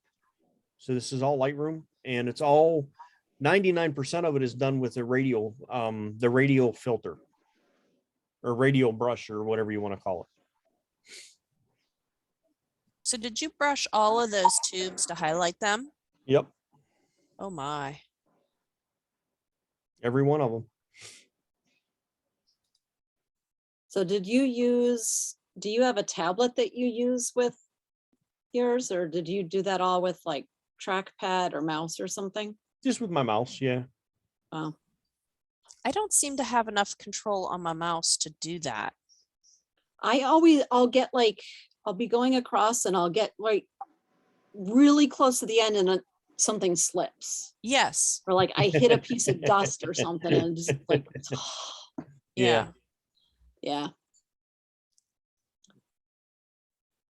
I love how the light falls in here and there's always something highlighted. Mm-hmm. So how many brushes are on this one? In the neighborhood of 50 or so. So 50, you know how if you go into Lightroom and you put brushes in, you have the little dots that show you. Yeah. Where if you go and look at this in Lightroom with me, it's a whole bunch of dots. You can't even see the picture. Yeah, there's no picture left. It's all dots. I was gonna say, it looked like it had the teenage kids acne. So Brian, on this one, the way you did the lighting on the right half all looks very natural and good. Mm-hmm. For some reason, so on the left side, there's a pipe at the bottom going horizontal, and then there's a pipe at the top coming down. And between those two, it's like completely in shadow. And for some reason, it's not looking natural to me. This section here, Yeah.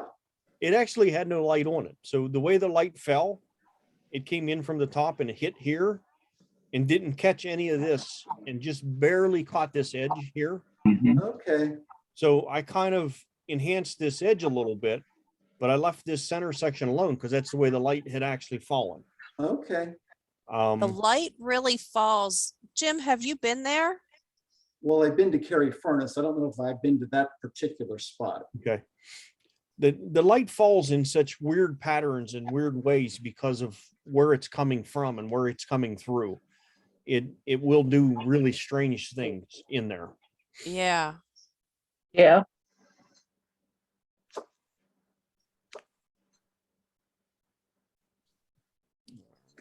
Well, that's something to remember is that light can be coming into a scene from more than one direction.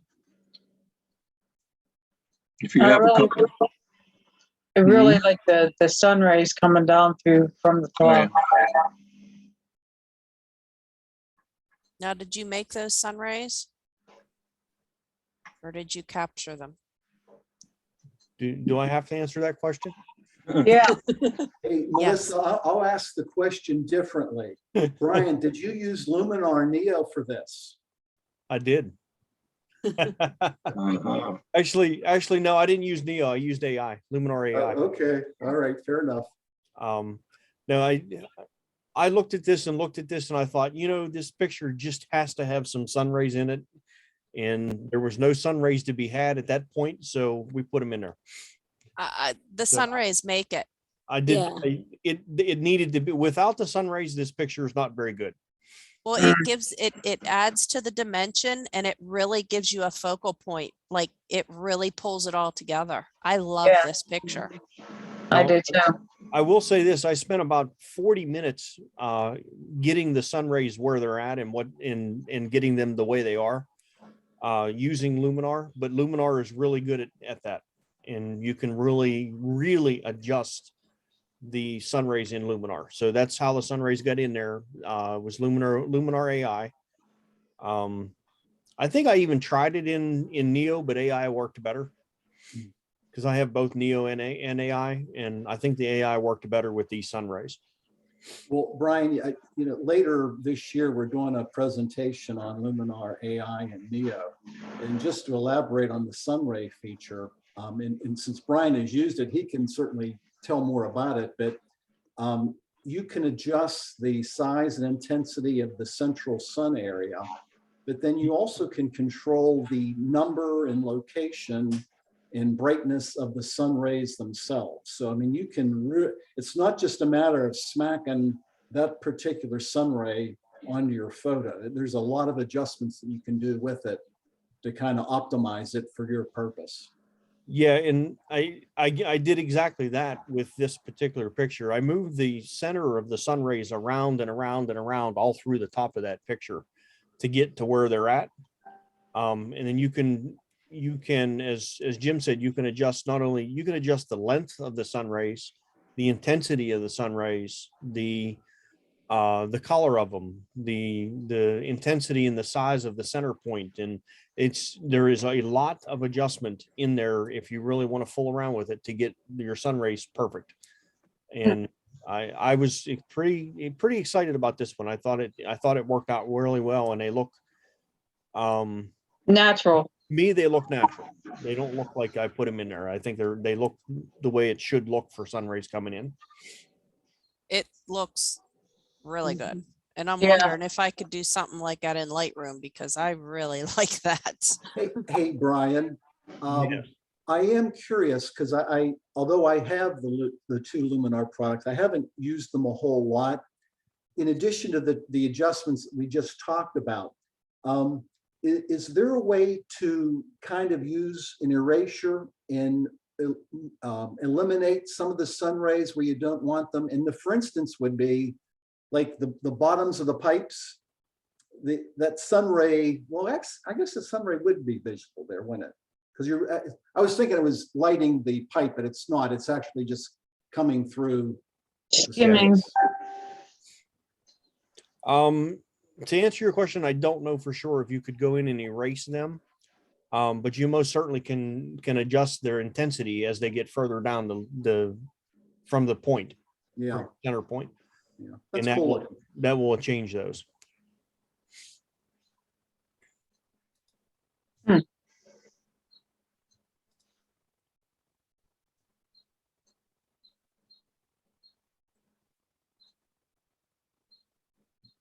I like all the shadows coming across. Look at you turning on lights again. Yeah. He turned them on. I like all the shadows that are coming across. Yeah, the angle is perfect. Mm-hmm.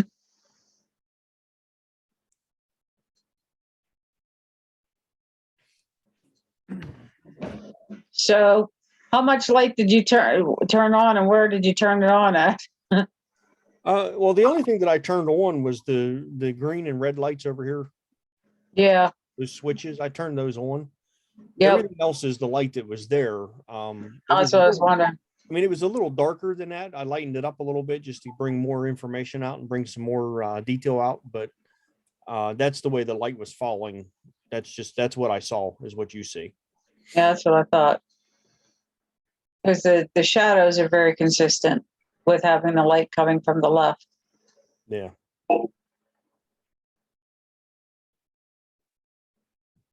Next time we got to go to that room first. Although I love the light that we catch when we get there late. It's just you never have enough time.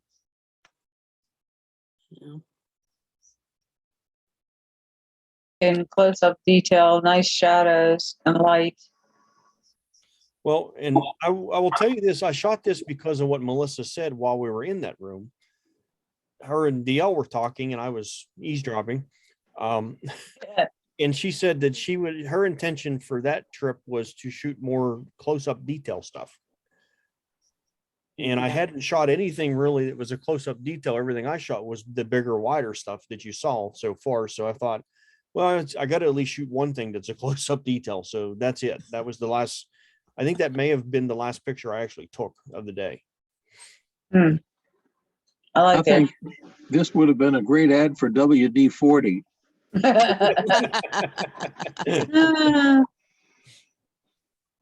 Yeah, I was doing last time I did a lot of wide stuff, and this time I wanted to do some close-ups. So Deb, I don't know if you know where this is at. This is a place called Carey Furnace. I've not been there, but my brother's a photographer and he's photographed there. Okay. I've not been there. Very, very well worth going to. It's a great place to go. Your And photos are great. this year they're doing one tour every month, I think it is, isn't it, Beth? Once a month? Yep, one every month. A 3-hour, basically, here you go take pictures and enjoy your day. And Oh, they're not okay. following you around, so it's really nice. So you can kind of spread out and go do what you want. So this was the first one of the year, and I'm sure that we'll be planning more than one this year to go down. At least I am. I might And go just in so June. and just so you know, the Forbidden Stairs is open now. Uh-oh. Yep. You can walk back there. And you can also get around the back of the blast furnace too now. Yeah. Oh. So it was a pretty good tour. Well, I plan on going back, and especially now that we found that cool place to go eat. Anyhow, all right. I thank you guys for your comments and suggestions. Rex, this is yours. Let's pop this guy up. Yeah, this is, I can just give you a brief story behind it. Actually, if you want to critique it, please critique it.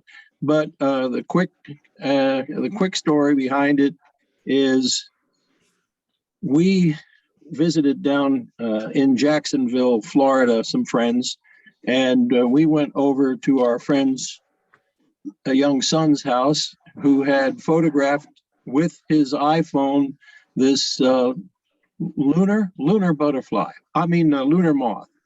And the flower itself was one of our WPS outings over at Winnie Palmer, at the Winnie Palmer Reserve. And when he had showed me the picture that he took, he said, "Can you do anything with it?" And I said, "Well, I'll come up with some ideas." So you know what is it on your iPhone? What is it? AirDrop. AirDrop. So he airdropped it to me in full resolution.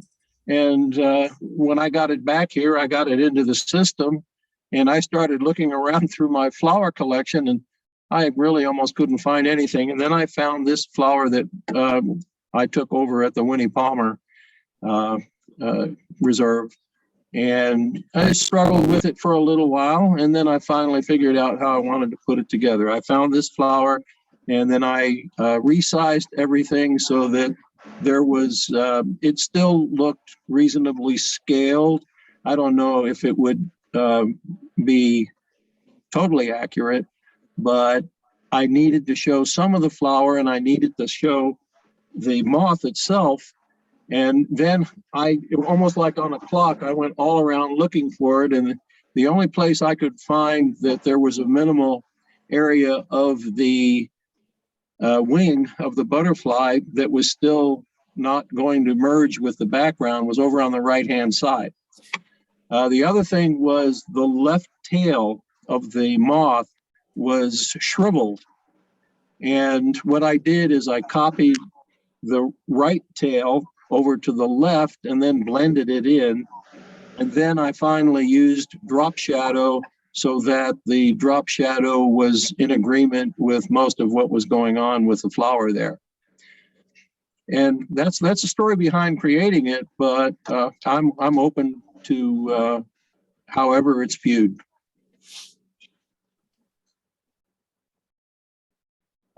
So Rex, I can say that I looked at this picture for a little bit. It made me do a double take, and I came back to it to really study it, to figure out that yes, it was something that you composited together. Okay, so that's a good story. Yeah, at first I thought it was all 100% natural, and then something went, wait a minute, you got to go look at that. So I spent some time studying it to realize that it was a composite, but it's a well done composite. So what's a Luna moth doing out this time of day, right? Yeah. Mm-hmm. Yeah, he was sleeping it off. Nicely done. Yeah. Hey, Brian, I Yeah, don't know the details if are there.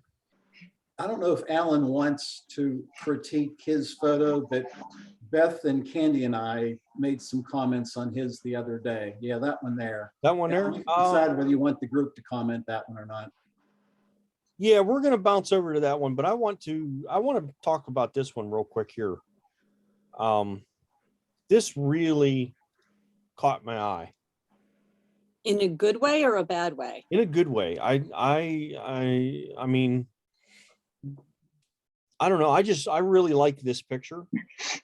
I see this picture as being like the front page of the Audubon Society's magazine or something like that, because it's the right size. It has the spacing on the top with some titles and stuff like that. So I don't know. I just really like this picture. I was really, it caught my eye. It really did. And just the sun flare, whether you put it there or it was there, I don't care. And I'm going to venture to guess you shot this with a lens baby of some sort. Yeah, I figured. I don't remember now which one, but probably. But the depth of field and the bokeh in the background and I think the light on the plant reaching light, for the light with the light on it, and yeah, just all the elements pull together. Yeah. I was pretty excited when I seen this picture. I like this one a lot. And the angle and the green, even though it's all green, it's not all green. And yeah.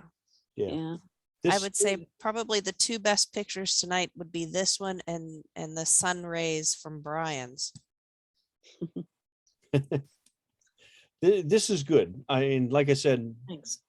I mean, I don't get excited about a lot of pictures anymore, but this one did really catch my eye. I thought this was really, it's sharp, but I know you shot it with a lens baby, and half the time they're not quite in focus, but this guy's sharp. Yeah.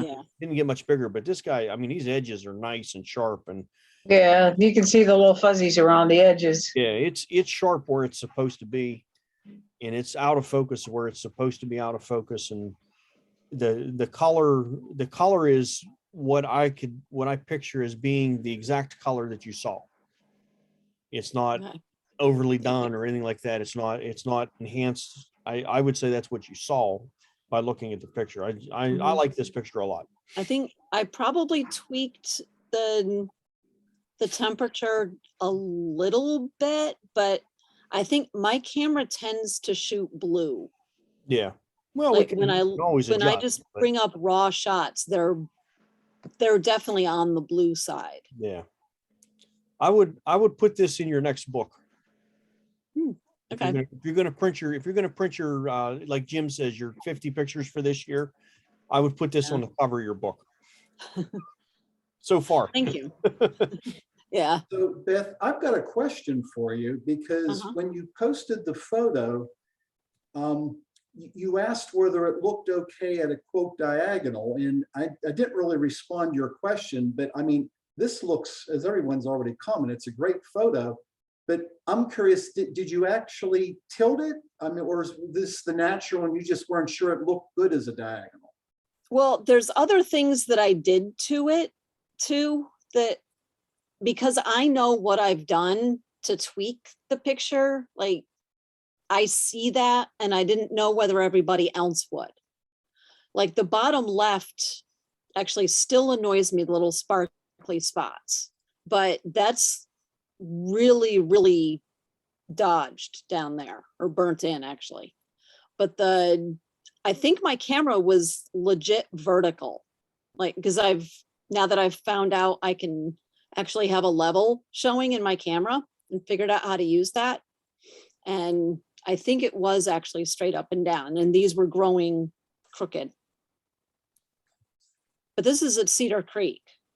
There's that one kind of mossy tree that's by the creek that there's a bunch of trillium around it. Yeah. And these are growing off of the moss on that tree. Neat. Well done. Thank you. And I know you Yep. said you don't like the bright spots down in the bottom lower left. These Yeah. guys, Those don't bother me. No, not at all. It's just, it's just water droplets to me. And it feels like it falls right in that sun ray. Like Mhm. it does not pull from that Yeah. plant at all. no, No. I think they enhance. I think Yeah. they bring Yep. everything together. Okay, cool. Thank you. Very nice, Beth. All right, Alan, you're on here. This is Alan's picture. Should we read the comments or are we just going to talk about it? Don't poison the others with our comments. Okay, we're not going to poison the other ones with your comments. I haven't had a chance to study this one, so I'm looking at it right now.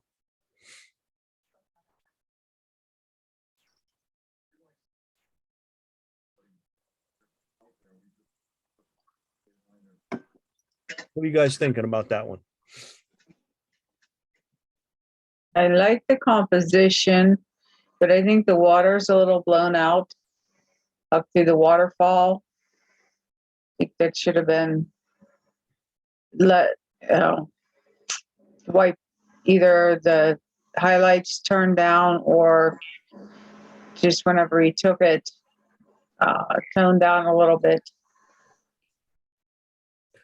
Keep the water from being blown out.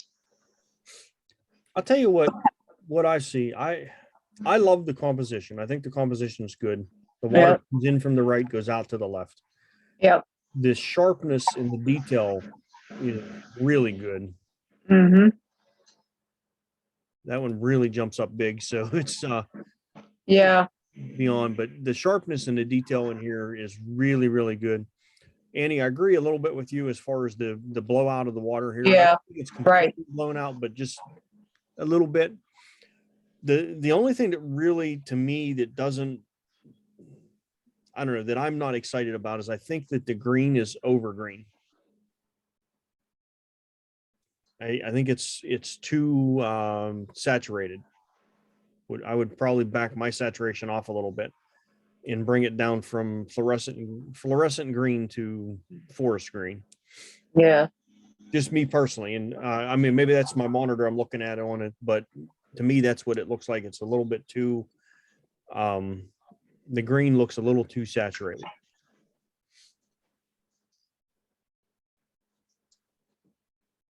Anybody else?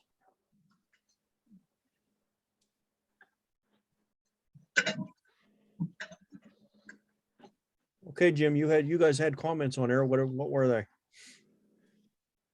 So just in summary, I guess I kind of started it off. So the bottom rock, the green rock, is a good lead-in foreground element. The problem is that the other than that one rock, the entire bottom half of the photo doesn't have any interest for me. I just want to look at the top half of the photo. So you're cutting it off up above the rock there, up above that rock on the You would have composition. angled it to get more above the waterfall and less below. Say that again, Melissa? You would have angled the camera to get less of the below and more above the waterfall. Well, as far as I probably would have actually just moved up. Literally that large green rock halfway down, just short of theirs. Yeah, I would have cropped this somewhere slightly below there. Now, Beth had a good comment, I thought. If you want to go ahead and take your turn. I think the main thing that I don't see as contributing to the rest of the photo is in that bottom section, and I wish you could see my mouse. It's the water isn't really doing anything interesting between that foreground rock and the big one.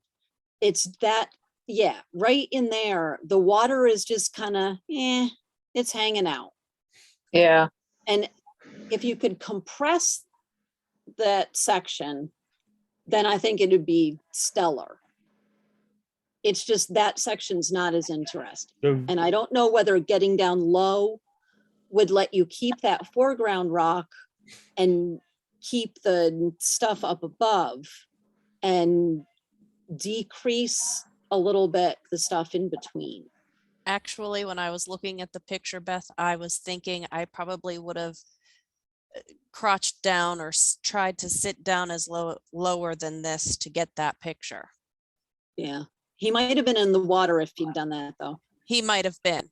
He might have been. I know some of them are pretty tough to do that, but I agree. I would have tried to sit down to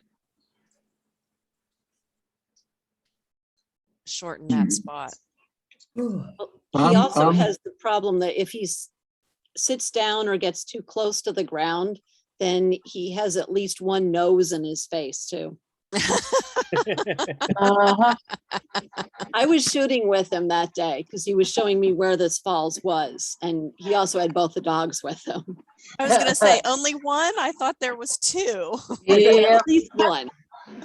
He was trying to take a picture of a trillium at one point because they were out on this hillside too, and one of them kept walking right up to him or wagging her tail so that the trillium would move. And yeah, I can't take mine out for that reason. Where is this waterfall? It's not far from Ohio Pile, but it's right by Yogi Bear Park campground. Oh, okay, yeah. Okay. I know where. Actually, if you come through Mill Run, Yeah. there's I think it's called Brenda's Restaurant. Yeah. Okay. It's about maybe 500 yards past that. There's a road called Stewartson Road that'll run you right directly where the falls are at. You'll be off to the right-hand side. So Beth and Melissa, initially I thought the comments about crouching down would help reduce that brown area, if you will, between the rocks. But the more I'm looking at the photo, I think if he gets down too low, then the first white water, I think, will end up kind of going up into the waterfall itself, and you'll lose that little pool between the waterfall and then that cascade down beside the rocks. I think you should just move up and forget that bottom rock. And here's another thing. I will tell you, I was looking at that area. I was looking at the bottom part of that picture when we first pulled it up. And I have seen people that take pictures with that area and people love it. And I have seen people take pictures like this and crop it and love it. This is, I think, one of those things, it's all in what perspective you're looking for. Yeah. Yeah. I really do. I've seen pictures like this and I've like, you know, I sit there and I think, I don't know if that's what I like. Now, that's not that it's a bad picture. It's just what the view is that I look at it as. And then somebody walks up beside me and says, I absolutely love that spot right there. And it's the spot that I'm questioning. Yeah. You know, it goes back to it's your art. Right. Yeah. Right. Yeah. It always goes back to that. All right, guys, we're a little over time there. All right. So thank you. Thank you all for your participation. Hit stop share here. I hope you all enjoyed the meeting. Deb, I hope you enjoyed the meeting. I did. Good. I did. It was very interesting. Thank you. Good. Well, we'd like to see you come back. I'll send you I'll email you tomorrow when I'm at work doing nothing with some information about the I have one of them jobs that I'm either 100% busy and completely nuts, like Annie was there today, or I'm sitting there for hours on end, twiddling my thumbs, trying to figure out what to do. So, but I'll email you tomorrow some information about the class and the meeting times and places like that, so we can get you going. And I'll send you some information on what we've already covered. Perfect. Oh, hey, Jim, by the way, no more tail light with water in it. It was taken care of today. Oh, good. Yep. All right, guys. You might want to send her a copy of the newsletter too. I can do that. Yes. I'll send you a copy of the newsletter, Deb. Good, great, thank you. All right, so don't forget, this Saturday, we got the stations thing over at Marty's place. Doing, messing around with some flash and lights and stuff like that. It's a good thing to go check out. We have the picnic on May 15th over at Mammoth Park. And Deb, you're welcome to come join us for the picnic and meet some of these people in real time too. Sunday, the 22nd, we got the Ghost Town Trail coming up. So that'll be a cool walk. We did that walk a few years back, and that should work out pretty cool. That's a pretty neat one to do. You go all the way to Evansburg? No, there's a meeting point listed in the newsletter. And we will do, yeah, we're only going to do just a little bit of the trail, but the idea is to get to the abandoned cement factory. And all the abandoned junk that's there. That's our point of the trail, of the walk. Next, that's May. In June, we got, I'll be talking about action photography. We got, Beth's going to lead us in a thing called Edit Palooza. That's going to be fun. Beth will be working on that. And we'll be going out to the Old Bedford Village for a photo walk out there. And I'll come up with what we're going to go see there. I'll take a look at their calendar and figure out which weekend we want to go out there for. All right. If there's nothing else from anybody else, I think that's a good meeting, and we'll call it an evening. Okay. All right. Everybody have a good night. All right. Thank you all. Good night. We'll see you. Yeah. Good night. Thank you. Good night. Night.